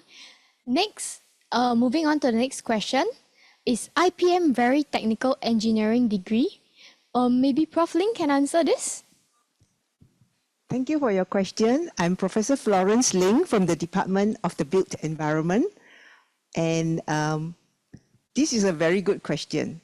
Infrastructure and project management is an engineering degree that is enmeshed with management, finance, and law. So if you are the type of student who want to study engineering, but you don't like too much of mathematics and physics, and you want to have some other softer subjects, management, finance, and law, please apply to infrastructure and project management. Okay, thank you, Prof. Ling. Moving on to the next question. For students, what is it like to be a student in civil engineering? So maybe the student can answer? Hi, I'm Song Zhi, currently year 3 studying civil engineering. So I'll say that your experience will split into your different years. So in year 1, you have a broader experience of engineering, as well as some modules in civil engineering. And there will also be avenues like student clubs where you can go out for site visits and get to know more about industry and see whether it fits what you might like in the future. And year 2, you get to learn more about the coursework of civil engineering. And year 3 and year 4, you get to go on things like student exchange, internships, as well as your final year project and design project, where it's more technical in nature, but at the same time, it gives you a better idea of whether this course is for you. So I'll say it gives you a very holistic and all-rounded experiences. And if you decide that, in year 1, perhaps civil might not be for you, there's always the opportunity to pivot into another course. Thank you. Okay, thank you, Zhongzhi. Moving on to the next question. Do IPM students have opportunities to experience fieldwork, site visits, or industry placement? Maybe Zahir can answer this question. Hi, I'm Zahir. I'm currently a final year student in IPM. In terms of site visits, our experiences, we have various opportunities where we actually visited SMRT and LTA to understand how technologies are being applied. And in terms of industrial placement, we were actually given opportunities to actually go to various companies. For myself, I was able to intern with People's Association as a FM intern, as well as in private sector HUT, where I was actually doing more consultancy, trying to understand how we apply what we are taught in terms of project management. Yeah, thank you. Okay, thank you, Zahir, for the insightful sharing. Moving on to the next question. What is the career opportunity in civil engineering? Maybe Prof. Pang can answer this question. Thank you for that question. I think this is a question that a lot of students also often ask regardless of whether it's for civil engineering. I think most students will be interested to know what are the career opportunities. For civil engineering, I think in NUS, what we do is we do have a broad curriculum. That broad curriculum covers some of the essential skills in almost any industry. So what will happen is that you'll be well trained in those skills that will make you marketable not only in civil engineering fields, but also in many other fields. So we do have graduates who are successful in law firms, in business consultancy, in construction firms, and many others. But there are also avenues for students to also go deeper into a discipline and become professional engineers. You look at the iconic structures around you. You look at the infrastructures that actually, let's say transportation infrastructure system that actually help to connect us, or even some of the iconic places that help us to bring people together. Those are the different type of jobs that will involve consultancy, consultants, contractors, and many others. The whole industry actually employs a lot of people, and the skill sets that you learn allows you to go into different areas or different fields or even out of this sector. So you will find that there are a lot of opportunities for you to go deeper with a master's or even go out of other industry with a second major or even with a master's degree further on. Thank you, Prof. Pang. Next, we have a very interesting question. As the professors mentioned earlier about the double degree in environmental and civil engineering, are there any recommendations for civil engineering in terms of second major or specialization, if not 2 degrees? Thank you for that question. It's a nice follow-up for our earlier comments on this double degree. On top of double degree, NUS do offers a lot of options for minors and also options for second major. Within the Department of Civil and Environmental Engineering, we do have a second major in Sustainable Urban Development, where quite a number of students are taking that. And we also have a few of these minors which are popular. One of which is a minor in Infrastructure, Finance and Management, which is offered by various schools and departments. In terms of other second major, we do have a lot of students who do apply to the second major in Design and Innovation, the IDP program. And through that program, we do have students who actually went on NOC, went on entrepreneurship, internship, and they do have startups at the moment. For specialization, we have one specialization which is on digitization in urban infrastructure. And through this specialization, students are actually be equipped with AI skills, machine learning, digital skills, and they end up often trying to go into industries to help to transform the current industry in terms of digitization, or even going to quite a number actually employed as going to business consultancy at the moment. Okay, thank you, Prof. Pang. Moving on to the next question. I read about NUS IPM program before and it is relatively new. Is it already that recognized and given some importance as regular management or sustainability engineering degrees? And how can these measures support my career at the start? Also, what subjects are compulsory to apply? Prof. Ling. Thank you for this question. There are so many parts to this question. I will just give a quick reply to each. May I have that question again?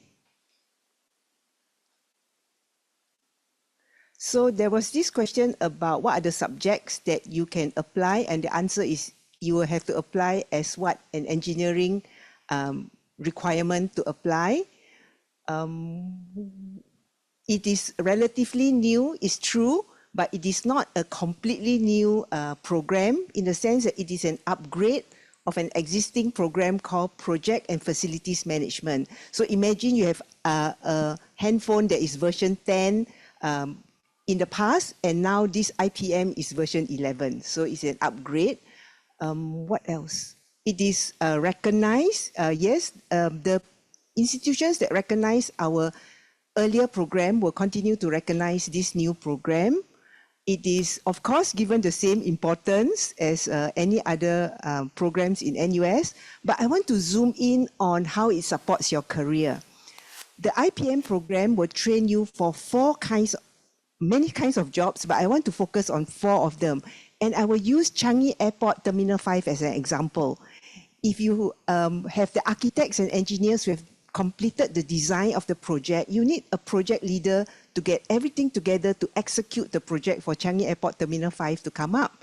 And that would be the job of a project manager, which is what we train you for.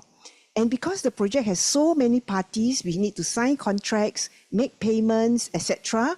That would be the second career, which is the cost engineer that this program will train you for. And the third is after Changi Airport Terminal 5 is ready, it doesn't just manage itself. You need human beings as facilities managers to make sure that the indoor environment is good, the baggage handling system works, and that is the third career for facilities manager. And finally, the fourth career is green building specialist. So I think the back-end people can provide more detailed answers to various parts of this question. Okay, thank you, Prof. Ling. That's indeed very insightful. We have some time for last question. So the last question is, for civil engineering, what kind of practical skills required apart from strong fundamental in math and physics? Do I need to be strong in chemistry as well in order to understand the properties of each construction materials I use for buildings? Prof? I'll probably start with this question. I would like also my student Chong Zhi to also add in from a student perspective. I think for engineering, math and physics are there in all the discipline. For civil engineering, we do focus or we tap on the math and also certain part of physics, which is on the mechanics part. Other than that, we don't really touch too much in the curriculum on the thermodynamics or even the lights. So for physics, it's only a certain aspect or certain content within the physics curriculum. Do I need to be strong in chemistry in order to understand the properties of? I would say for civil engineering, what we are looking out for is actually the passion of for doing civil engineering. We do, as long as you have the passion and you are able to get into NUS, we do think that you already have the caliber to actually take on any of the courses that we teach over here. If you are interested in, let's say, construction materials, you're interested in coming out with green concrete, for example, which we do a lot of research over here, a lot of projects and students winning a lot of awards, you need not be strong in chemistry because throughout the course, you actually will scaffold your learning in those aspects. And then you see that some of the students coming from a non-chemistry background also winning awards in various competitions as well. So I pass on to Chong Zhi just to add. Yeah, so I'll just quickly add on. I would say that you don't really need a very strong fundamentals in mathematics, because a lot of times the things that we do are, you just need simple algebra functions. And also for me, I believe that from year 1 to year 3 or even year 4, the modules will build your fundamentals up, where you will always be ready to take on the next higher level module. So you don't really have to worry too much about not being too strong in math or even physics. Okay, thank you, Prof. Pang and Zhongzhi. Unfortunately, we are running out of time. But don't be worried. If you have any further questions or would like to delve deeper into our programs, I encourage you to visit our NUS CDE website. There, you will find a wealth of information to satisfy your curiosity. We will now move on to the next segment for today, Reimaging Technology Cluster. I'll now pass the time back to Shruti and Remy. Thanks, Joey. We are now on to our last cluster, the Reimagining Technology Cluster, which includes electrical and computer engineering shared by Dr. Rajesh Panikkar. Next program is Engineering Science, presented by Associate Professor Eric Bergson. Industrial Systems and Engineering shared by Dr. Wang Ziguo. Mechanical Engineering presented by Associate Professor Christina Lim. Lastly, CDE's new degree program, Robotics and Machine Intelligence, presented by Associate Professor Peter Chen. And at the end of the presentations, we'll open the floor for one last 20-minute Q&A segment, and where our presenters will be able to address your inquiries directly. Now, without further ado, I'm pleased to introduce our first presenter, Dr. Rajesh.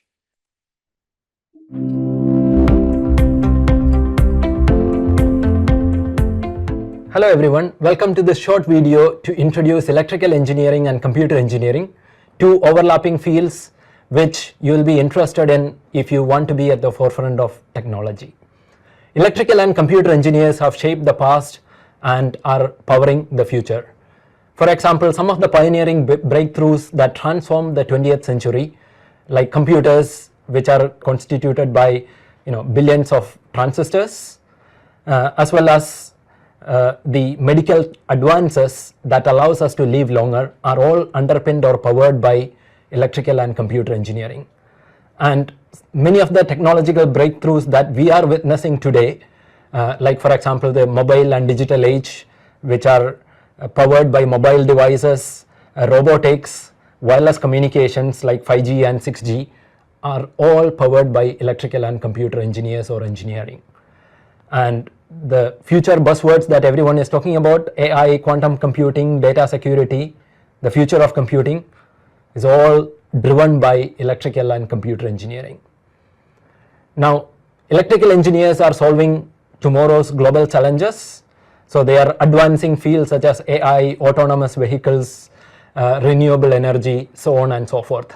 And electrical engineering and computer engineering are fields that span a very wide range and scale, all the way from tiny nanometer transistors that are in your phones and computers, all the way to systems that span tens of thousands of kilometers, like satellite and space systems, power grids, etc. Now, in NUS Electrical and Computer Engineering, you get to have a very comprehensive foundation through very well designed core courses, plus there is a flexible space where you can explore unlimited learning pathways. So you could specialize in various fields such as Internet of Things, robotics, Industry 4.0, advanced electronics, space technology, sustainable electric transportation, etc. You could also have a minor in data engineering, or you could go on to do a second major or a minor in computing contextualized to design and engineering. Now, some of our students like Rishabh have done very interesting stuff through the course of their studies here. Like Rishabh built a startup company based on a toilet cleaning robot. And it's not just about work and study, it's about play as well. Students get to do a lot of interesting extracurricular activities in our programs. So students develop real world projects, participate in hackathons, attend technical workshops. They gain leadership skills and networking skills through organizing various events themselves, like career fairs, welcome parties, graduation parties, so on and so forth. Now, with electrical and computer engineering, you can't go wrong when it comes to career prospects. Some of our graduates are doing very interesting stuff. For example, Brian is making sure that our MRTs don't break down by being an engineer at SMRT. We have students who have gone on to become medical students, engineer doctors. We have Sinyu, who is now a software engineer at Google, and Chin Tian, who is a robotics engineer at HTX. And these are just 4 examples, but the number of career opportunities and the various positions you can apply to and be good at are virtually endless. Like you could be an IC design engineer, smart device developer, you could work in the manufacturing or semiconductor industry, you could become a full stack developer, virtually endless possibilities. Now, many of the big names in the industry are employers of our students. Now, some of our alumni have gone on to build very interesting companies which are worth billions of dollars now. Like for example, Teo Swian, he is the founder of Espressif, which is a company behind the ESP series chips that power many of the smart devices that we use. Darius, who built 99.co, and then we have Lucas, who was one of the co-founders of Carousel, which I'm sure all of us use. Now, if you come into electrical engineering, you get exciting awards like Shannon Study Award, which requires you to, of course, have good results. You must be a citizen and applicable only for EE. And if you wish to know more about our programs, please do visit our website. And a longer version of this video, as well as videos from other engineering and design fields, can be found at our CDE admissions page. And if you have questions that you need to get clarified, you are welcome to join our Telegram group, where we will have staff and students who will be glad to help you with your queries. Thank you very much.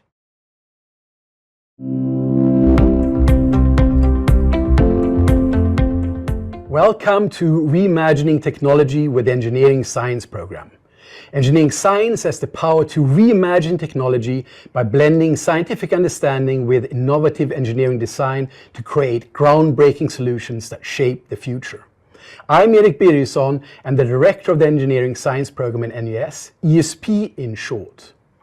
Let's start by asking the question, what is engineering science? You have probably heard of mechanical, chemical or electrical engineering before, but perhaps not of the Engineering Science program. In Singapore, ESP is relatively young. It was launched in April 2006 as a flagship educational initiative at NUS. We are fully accredited by the Engineering Accreditation Board.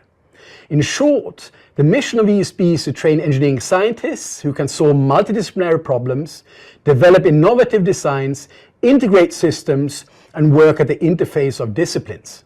Our student cohort is around 50 students per year, which provides a more personal education and more interaction with professors in the classroom and labs, as well as outside class in our social events, such as the Chinese New Year celebration and our Mid-Autumn barbecue. Now, how do we achieve our mission of training multidisciplinary engineering scientists?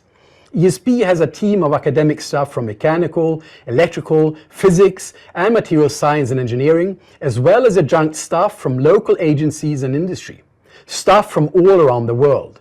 With us have teachers from a range of disciplines. All of us bring with us our own active research areas, experiences, connections, and industrial work. Our student-academic staff ratio is around 10:1. In ESP, we offer hands-on small class experimental courses and projects together with core courses in both science and engineering. The theory from the classroom is brought to life in our 4 labs. In the Farrier lab, top left, you can explore and build your own sensors, design and test an earthquake-resistant tower to learn about forces, and explore heat and mass transfer in your own scaled-down industrial dryer. In the design studio, bottom left, you can work on design projects such as efficient air conditioning systems and sensors for energy savings in green buildings. In the multidisciplinary lab, top right, you can fabricate nanostructures with a bottom-up approach by growing small units into larger nanostructures. In the nanofabrication lab, bottom right, you can build your own lab on a chip and fabricate nanostructures with a top-down approach by breaking down bulk materials into nano-sized structures. In addition to the core courses, ESP offers 4 specializations that allow you to go deeper into your subject of interest. These are Nanoscience and Technology, where you work at small scales, for example, fabricating nanodevices. Computational Engineering Science, where you work with AI, robotics, and simulations from atoms to continua. Energy Science and Technology, where you can work on sustainability and renewable energy. Engineering Science and Medicine, where you can work at the interface of medicine and engineering science, for example, for medical imaging. All of these have a good mix of courses from mechanical engineering, electrical engineering, and physics. In addition, popular second majors and minors for ESP students include physics, data analytics, and innovation and design. These areas of study complement the ESP program by providing additional skills and knowledge that enhance students' ability to tackle complex problems, innovate, and adapt to a wide range of industries and challenges. All ESP students complete an internship as part of their studies, gaining valuable hands-on work experience. After graduation, they secure positions across various industries and companies. To the left, you'll find examples of where our graduates have gone, including roles such as process engineer at Micron, graduate engineer at ABB, and wind power engineer at Siemens. ESP graduates consistently earn high starting salaries and boast strong employment rates, showcasing their ability to secure jobs upon graduation. Additionally, some ESP graduates go on to pursue further studies at universities worldwide. On the right, you can see ESP graduates who have completed PhDs in departments such as biomedical engineering, chemical and biomolecular engineering, electrical engineering, mechanical engineering, material science and engineering, and physics at NUS, highlighting the strength of our program's foundational knowledge. With a multidisciplinary foundation gained from our program, you'll be well equipped for a wide range of career opportunities throughout your life. For more information on ESP, please scan the first QR code. You can also watch a more comprehensive video about our program on the CDE Open House website. Simply scan the QR code on this slide to access it directly. Thank you for joining me for the presentation, and we hope to see you around.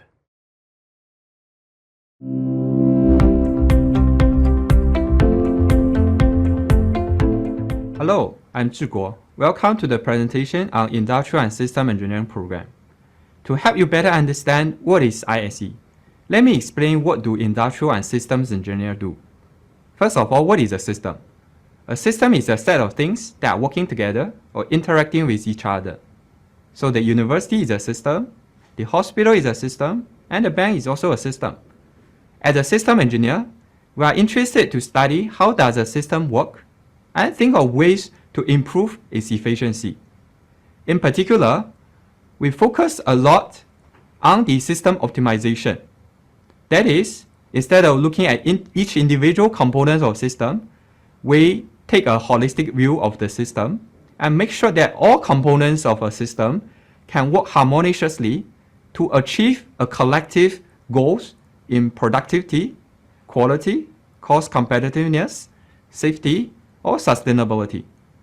Here I give you an example about one of the projects that was done by our own students.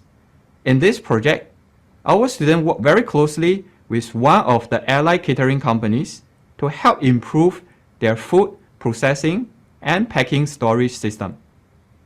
And our students apply the knowledge they learned from ISE courses, including simulation, system dynamics and thinking, operations research, project management, and data analytics to come up with a system optimization solution to help the company improve the efficiency of the current food processing and storage. And we are called Industrial and System Engineering because we are very passionate about solving industrial problems. And the industry problems that we solve lie in multiple domains. For example, healthcare, finance, technology, energy, shipping, airport, logistics and supply chain, e-commerce, and many others.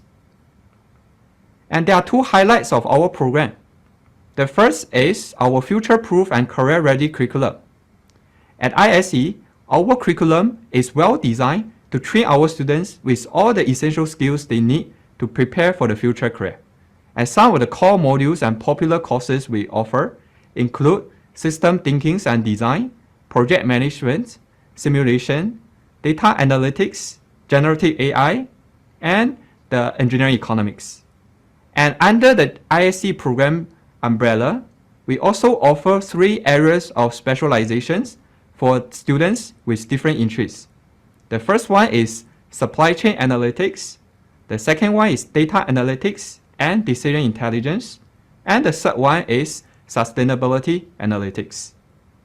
And apart from the normal curriculum, our departments also tries our best to provide students with various industrial experience through the system design projects or the internship programs. And through these programs, the students get a chance to work directly with some of the industrial collaborators to solve their real-world problems. And a lot of our students get to identify their career interests and even secure some of the job offers after this industrial experience. And another aspect is we try our best to provide students with vibrant and rich university experience. And we want to promote a study-life balance, and ISC Club is one of the student organizations that are managed by our own students to organize several social and welfare events every semester. And from time to time, we also organize various workshops and competitions. And our students have a lot of options to go for overseas exchange to some of the top universities around the world. By the time of graduation, at least half of our students will get to have some overseas experience. So on behalf of the faculty members of ISC departments, I would like to welcome all of you to join us and hope to see you soon in the school. Do scan the first QR code to find out more about our departments at our official website. And also to scan the second QR code to watch a full presentation which will give more details about our curriculum.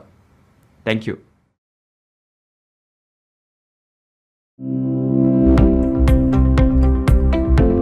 Hello, and welcome to the Mechanical Engineering program at NUS. My name is Christina Lim, and I'm here to guide you through a brief look at our curriculum and the unique opportunities we offer.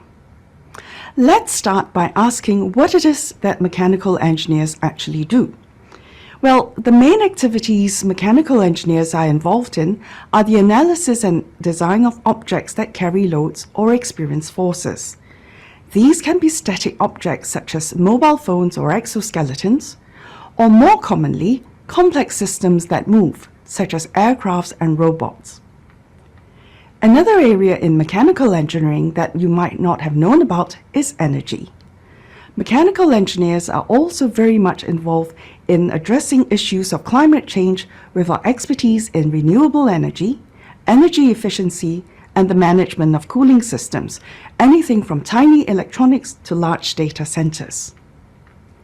Finally, mechanical engineers are responsible for picking the most suitable materials and manufacturing techniques so that we might bring our designs into reality. As you can see, mechanical engineers have a very broad and versatile skill set that is applicable just about anywhere in the modern economy. Not only that, mechanical engineers will always be in demand as long as we humans live in the physical world. Here are some actual jobs that have been advertised by some top companies in recent years. You can see they cover all the major areas in mechanical engineering and then some. Depending on your interest, you will definitely be able to find a job in an area that fits you. One of the most exciting and unique aspects of studying engineering at NUS is having 10 unrestricted electives in our curriculum.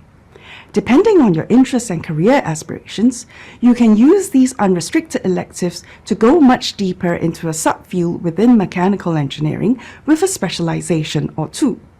For example, if you would like a career in aerospace, you can take up our aeronautical engineering specialization and even pair it with our robotics specialization. Alternatively, you can explore other areas of engineering or go beyond engineering with minors and second majors. We have 4 specializations, over 80 minors, and more than 40 second majors. You are definitely spot for choice there. At this point, you might be asking yourself, should you be studying mechanical engineering? To help you with your decision, I've put together a little questionnaire. First of all, you need to be able to handle mathematics. You don't need to love mathematics, but you need to be able to use mathematical tools to solve problems. If you are someone who is fascinated by how things work, especially things that you can see and touch, then mechanical engineering might just be for you. Mechanical engineering will help you develop a set of versatile skills that will open up a wide range of careers, and your skills will always be in demand in a physical world. Finally, if you decide you would like to pursue mechanical engineering, consider joining us at NUS.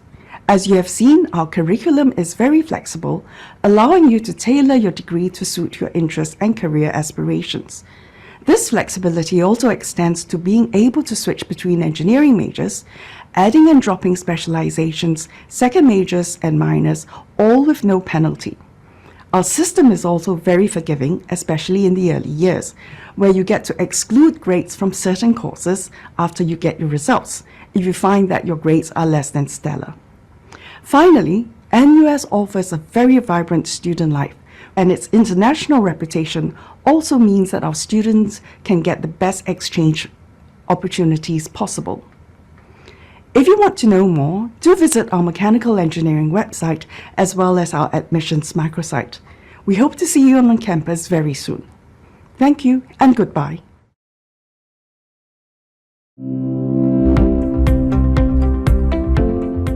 Hello, my name is Peter Chen. I'm with the Department of Mechanical Engineering in CDE. I'm also the director of the Bachelor of Engineering program in Robotics and Machine Intelligence, or RMI. I'm delighted to introduce this program to you today. This program is about robots, and when we think about robots today, we see them everywhere. It's not just in the factory anymore. Traditionally, robots are used in the factory to do repetitive tasks, but now robots are everywhere. You see them on the road, you see them in the water, on the water, in the air. So because now robots is not just a simple machine, but an intelligent system, will need engineers and graduates who can work in the traditional area of robotics, but at the same time will be able to apply machine learning or AI techniques to make this kind of robot intelligent. And this is the key aspect of this program, which is the application of AI techniques in the robotics field, so that we can create robot that can make decisions, that can learn from its own action, and that can handle uncertain situations, so that we can deliver solutions, so that we can create robotic solutions that serve a purpose. For example, to create a personal care robot that looks after an elderly person. Now, this program follows the same structure as the CDE curriculum structure. So we have 40 units of unrestricted electives, 40 units of common engineering curriculum, and then you have the 80 units of so-called major requirement, which is specific to this program, but out of which the 20 units covers the basic mathematics, and at the same time there is also industrial attachment in there. But for the remaining 60 units, that is where the core of the robotics and AI courses are located. So you can see that there are 9 compulsory courses from which you can learn about robotic systems and also in machine intelligence. And there's also the FIP, or the integrated project, in there. At the same time, there will be 16 units, which is 4 courses of electives that you can choose from a list of elective courses, so that you can configure your study plan to fit your own career choice or your career plan.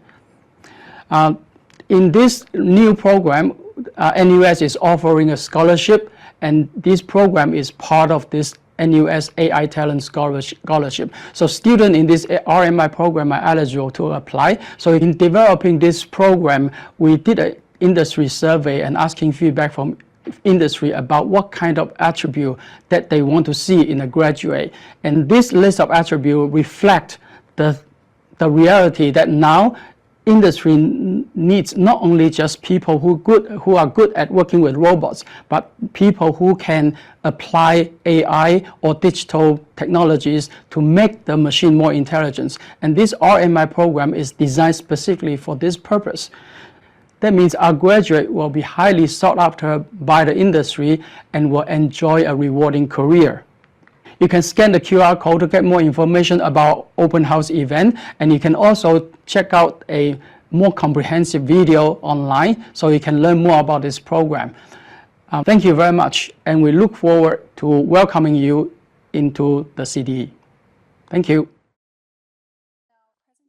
Have provided valuable insights into what reimagining technology is like with us in NUS CDE.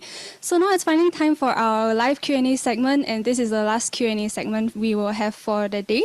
If you do have any more questions, please put them into the Q&A box and we will try our best to answer them. Right now in this session, we have a very strong panel of profs and students from ECE, ESP, ISE, ME, as well as our new major RMI.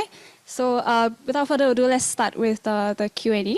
The first question I think is for ESP, Prof. Eric. Would you like to answer what is the career pathway for engineering science program students and what makes it different from the rest?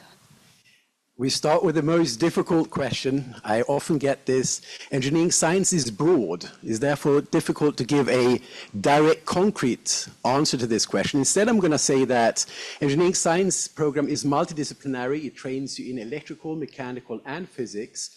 And that means that when you graduate and you look at your career prospects, you have a wide range of choices available to you. And what you then choose out of those options depends on your passions and your interests as well as the job market.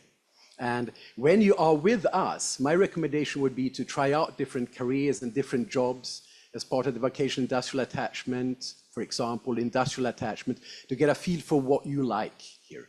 But ultimately, the answer is my graduates are everywhere when they graduate from the engineering science program. And I think that perhaps makes engineering science slightly different from the others. We are multidisciplinary. We're not focused on one discipline entirely, but we spread out across the disciplines. Thank you for the insightful answer. I think that really makes ESP quite special. What about the students? Would the students like to answer this question as well? In your personal experience? What do you think is unique about engineering science and how it makes you different from the other engineering students? Okay, so from my experience, I think engineering science offers a lot more research opportunities and it trains you for research, which is something that I'm interested in. Okay, thank you. Let's move on to the next question. This question, I think, is for maybe Dr. Rajesh and the ECE students. Although computer engineering is generally focused on hardware and system integration, what does the curriculum include in terms of coding, what languages are used, and what is the key differentiator in NUS computer engineering? Thank you for that question. It's a rather long question, so my answer will also be a bit long. Yeah, you are indeed right that the DNA of computer engineering is systems that involve hardware-software integration. So we train students to build such systems, and that requires multiple coding languages at various points in time or various scenarios, and which are all included in your curriculum. Sometimes not directly as coding languages. We don't always teach coding for the sake of teaching coding, but it is seen as a means to solve a problem. Now, I'll give a brief overview of the various languages involved. The basic programming course is taught in C language because C is the primary language that is used in scenarios where there is hardware-software interaction. So that's in your basic programming methodology course. And then when you move on to your second year, you learn how to design computers and digital systems. That is done in a language called Verilog. And you learn data structures and algorithms, and that is done in a language C++, an extension of C. Then you learn machine learning, and the go-to language for machine learning is Python. And then you go on to build larger scale software systems in software engineering course, and that is taught in Java. And many other courses in our curriculum might require different languages. And the idea is that as an engineer, you pick the right tool for the job. And if that tool is not familiar to you, you pick it along the way. And regarding the last part of the question, what is the main differentiator? Now, NUS computer engineering is unique in the sense that it is taught jointly by two departments and two faculties, Department of Electrical and Computer Engineering, where we focus more on the hardware side of things, and the Department of Computer Science at the School of Computing, where we focus more on, or they focus more on the software side of things. And we do have some interesting courses where the faculty members from both the faculties or departments come together and teach a course. For example, in the first year, you will have engineering principles and practices, which involve both hardware and software, and it is co-taught by lecturers or professors from both faculties. And same goes for the capstone project, where you are required to build a complete integrated system involving hardware as well as software aspects. And that is also jointly taught to ensure that the various aspects and the various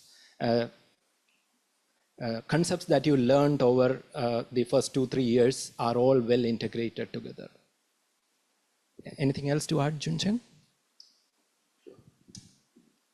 Yeah, maybe just to add on, the programming languages that Dr. Rajesh has highlighted is those under the core curriculum. Aside from the core curriculum, you can also have like electives, which allows you to explore more languages like JavaScript, or like, let's say, the mobile platform languages like Swift, Dart, etc. So that's up to you to decide if you want to choose to go deeper into the software development side of CG. Thank you for the answers. Now let's move on to the next question. So now we know that for a long while now that in mechanical engineering, you can take a robotics specialization. But with the new major coming up in RMI, what would be the biggest differences? Okay, this is a good question. And when we develop this new RMI program, we have to think hard about this differentiation. There's a long answer on the web page, on the FAQ. So if you have time, you go through it first. Otherwise, I'll give you a shortened version. The key thing is for mechanical engineering, you study not just robotics, because that is only a specialization. You also study heat transfer, fluids, manufacturing. So there are many areas. So if you study ME with a robotic specialization, you'll be able to apply the ME knowledge in the design of a robot. For example, if you want to cool a robot joint, you can apply heat transfer technique that you study in ME to do that.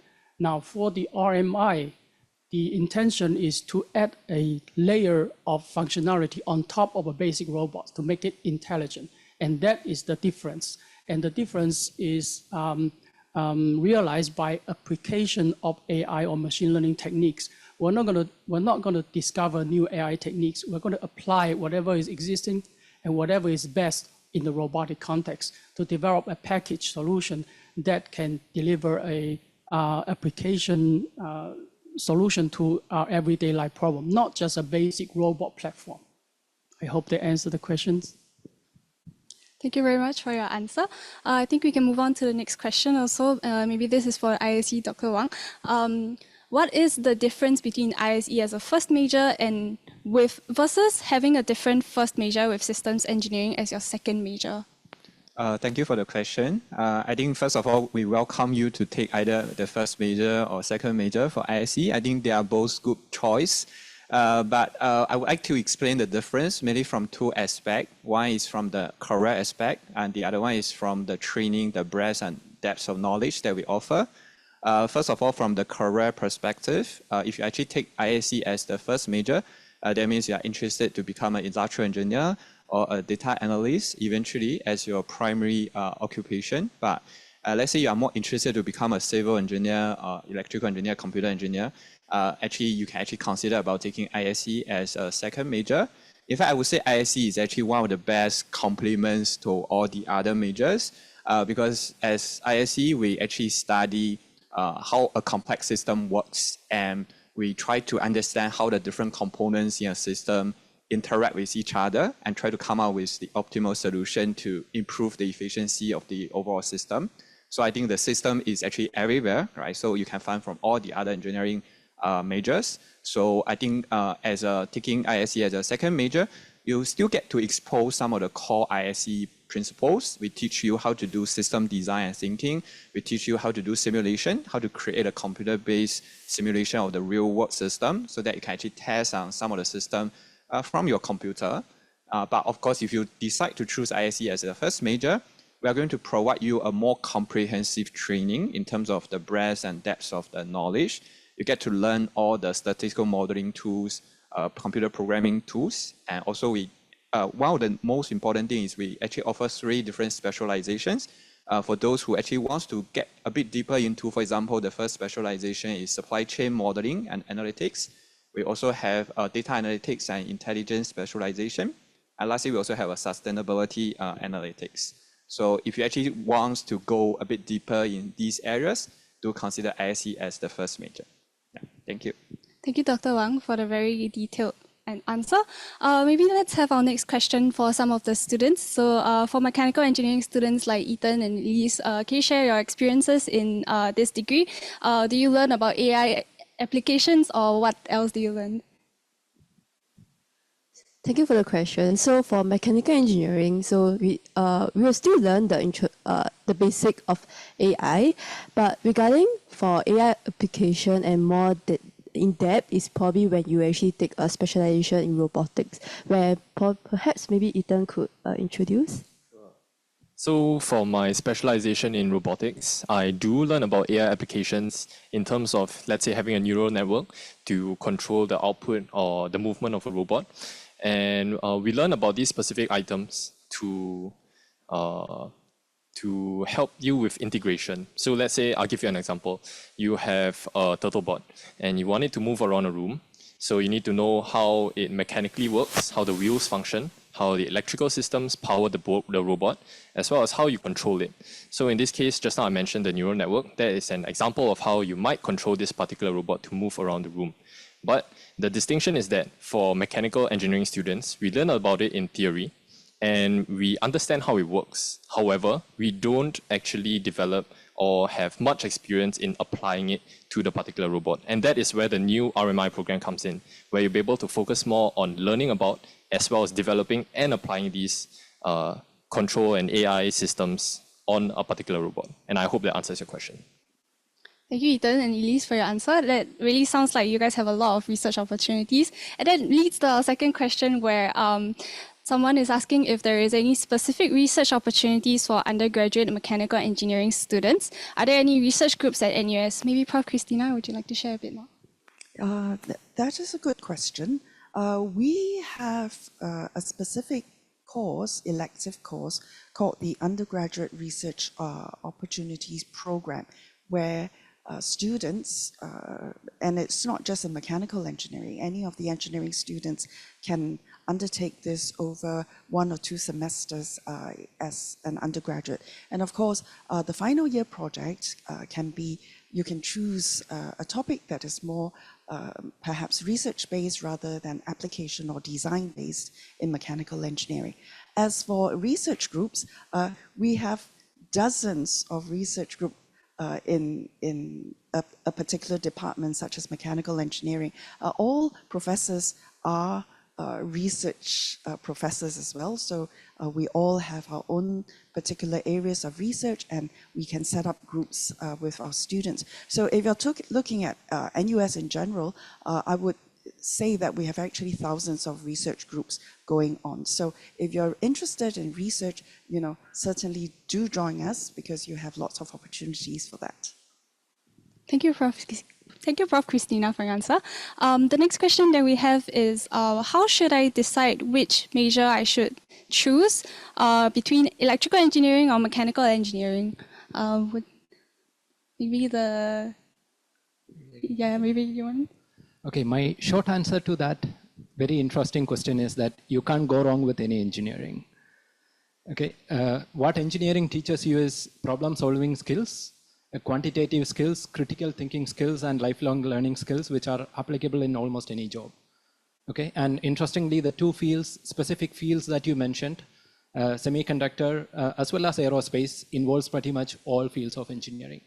And if we are specific about electrical and mechanical, yes, most of the semiconductor manufacturing equipment involves both mechanical as well as electrical aspects. And same goes for aerospace, right? So yeah, these fields are much more similar than different, and there are a lot of overlaps. Now, if you are genuinely confused which field to go into, we do have the option to do a common first year.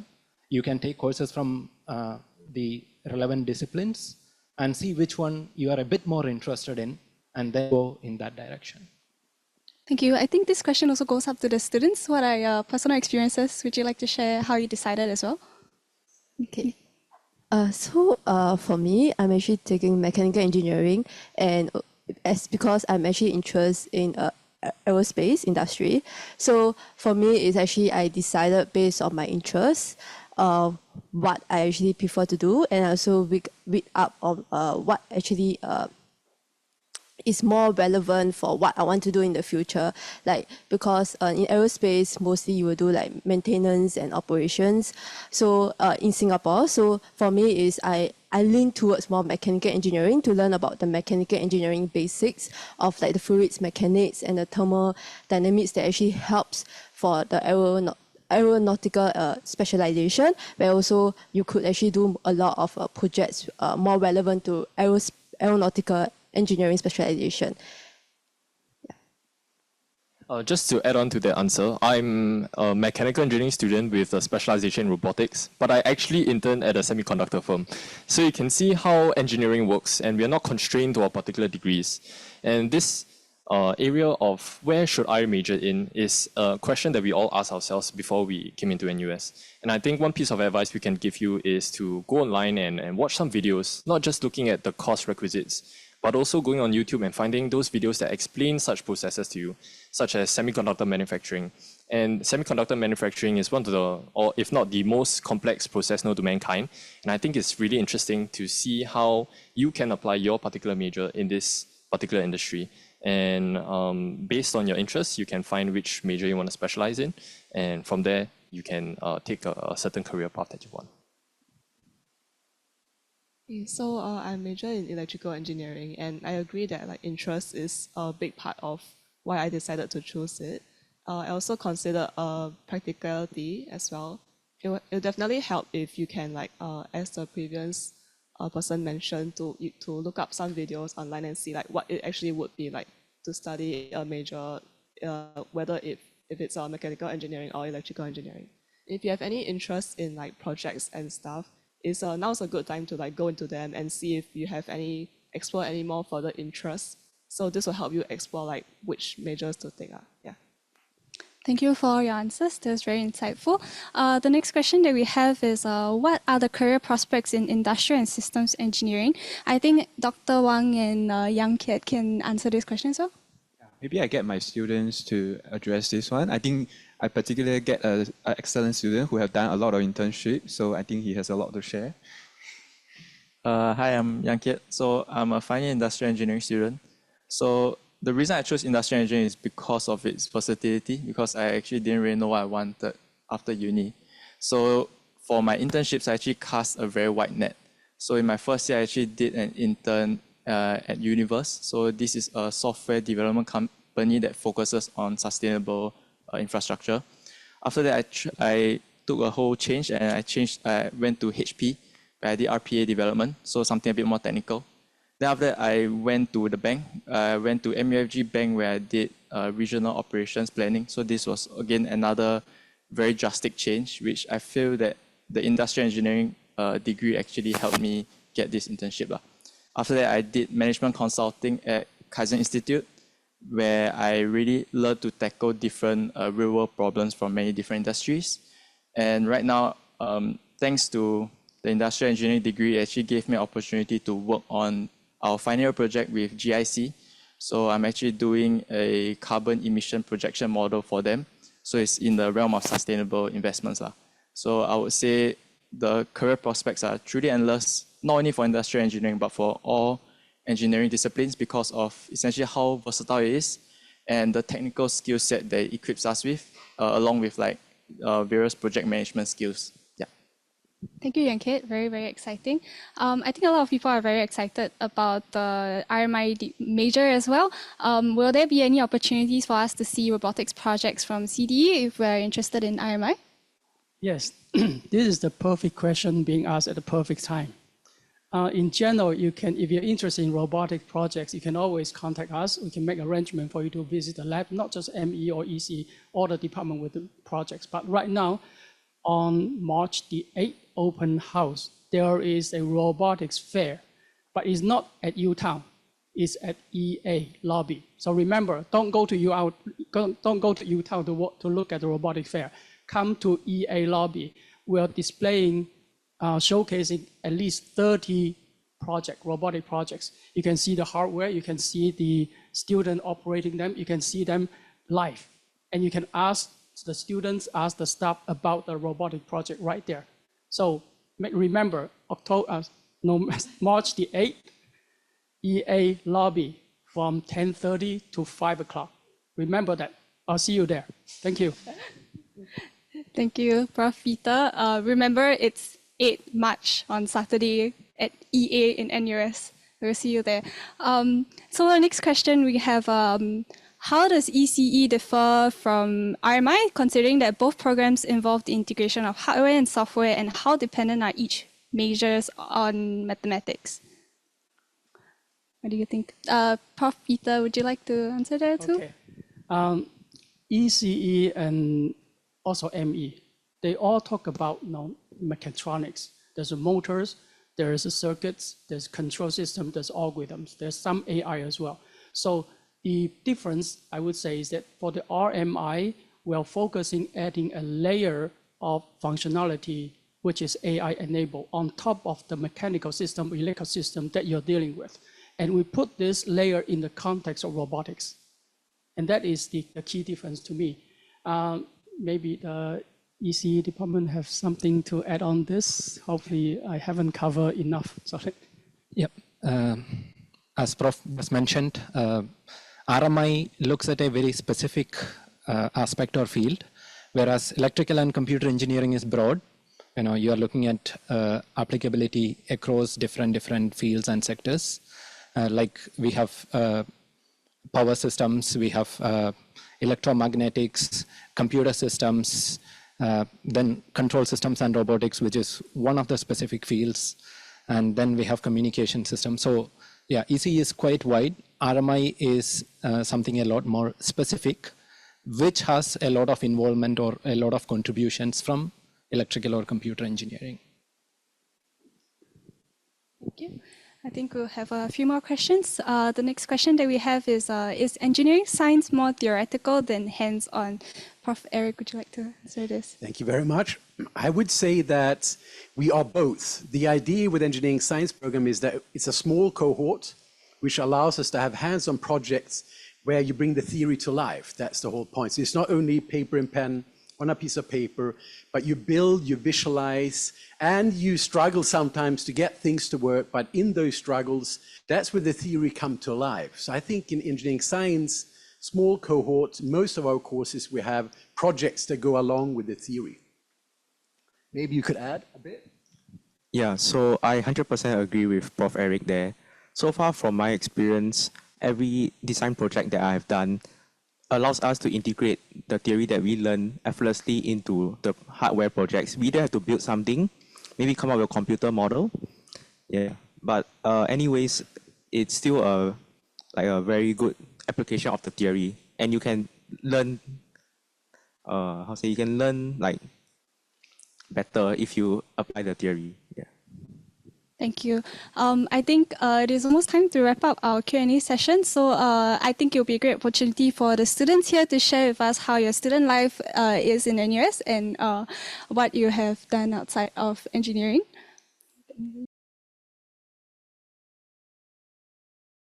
Sure, I can take this question.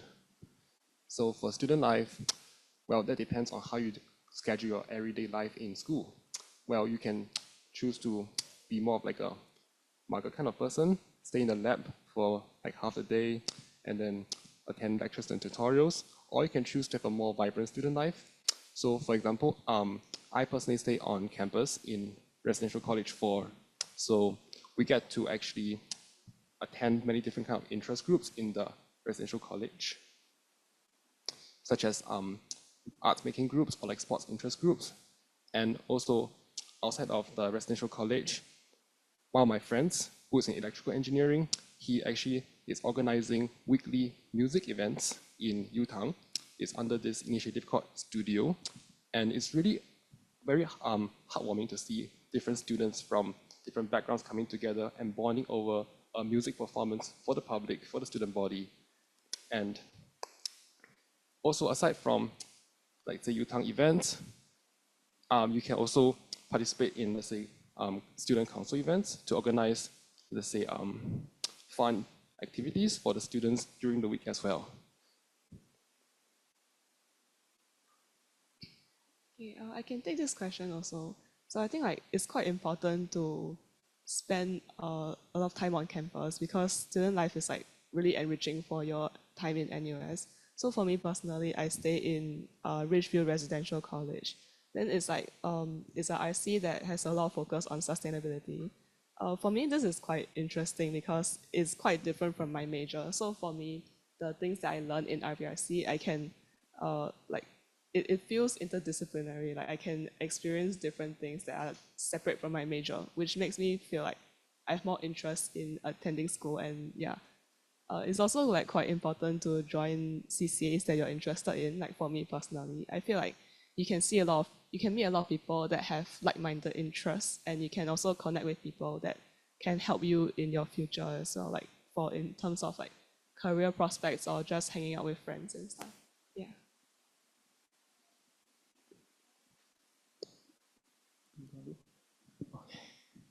I think I want to talk about exchange. So for me, I went to Pennsylvania State. So it's my first time outside of Asia actually. So it was pretty big leap of faith.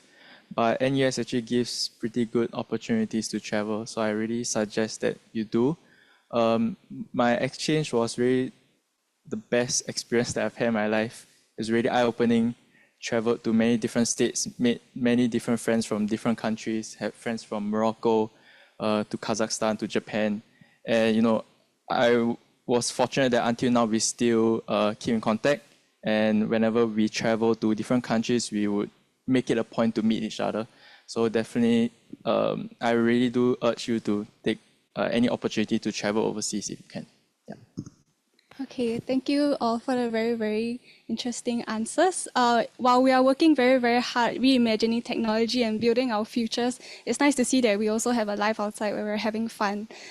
Okay, so fortunately we have run out of time for this Q&A session.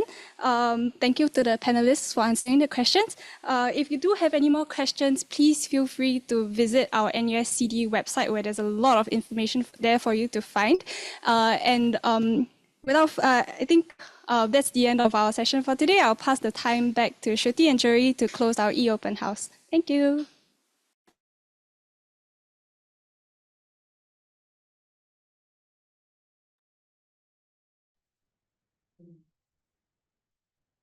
Okay.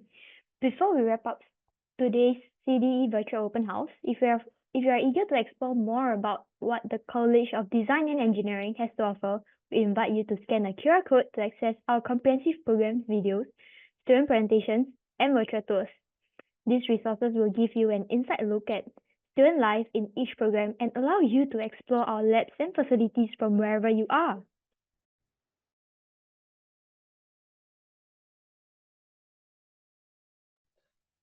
For those of you in Singapore, we'd love to see you at the upcoming NUS Open House on Saturday, 8th of March. At the Open House, you get to experience the vibrant campus atmosphere, engage with faculty members, interact with current students, and join our campus tour to explore our state-of-the-art facilities. Additionally, CDE will be hosting a robotics fair at Block EA featuring nearly 30 robotics projects, just like how Prof. Peter had mentioned before. This is your chance to witness cutting-edge technologies in action, meet the brilliant professors and students behind them, and even get to interact with the robots themselves. It's a great opportunity to get a real feel for life at NUS CDE and discover the endless possibilities that await you. Simply scan the QR code to sign up and stay updated on the NUS CDE Open House 2025.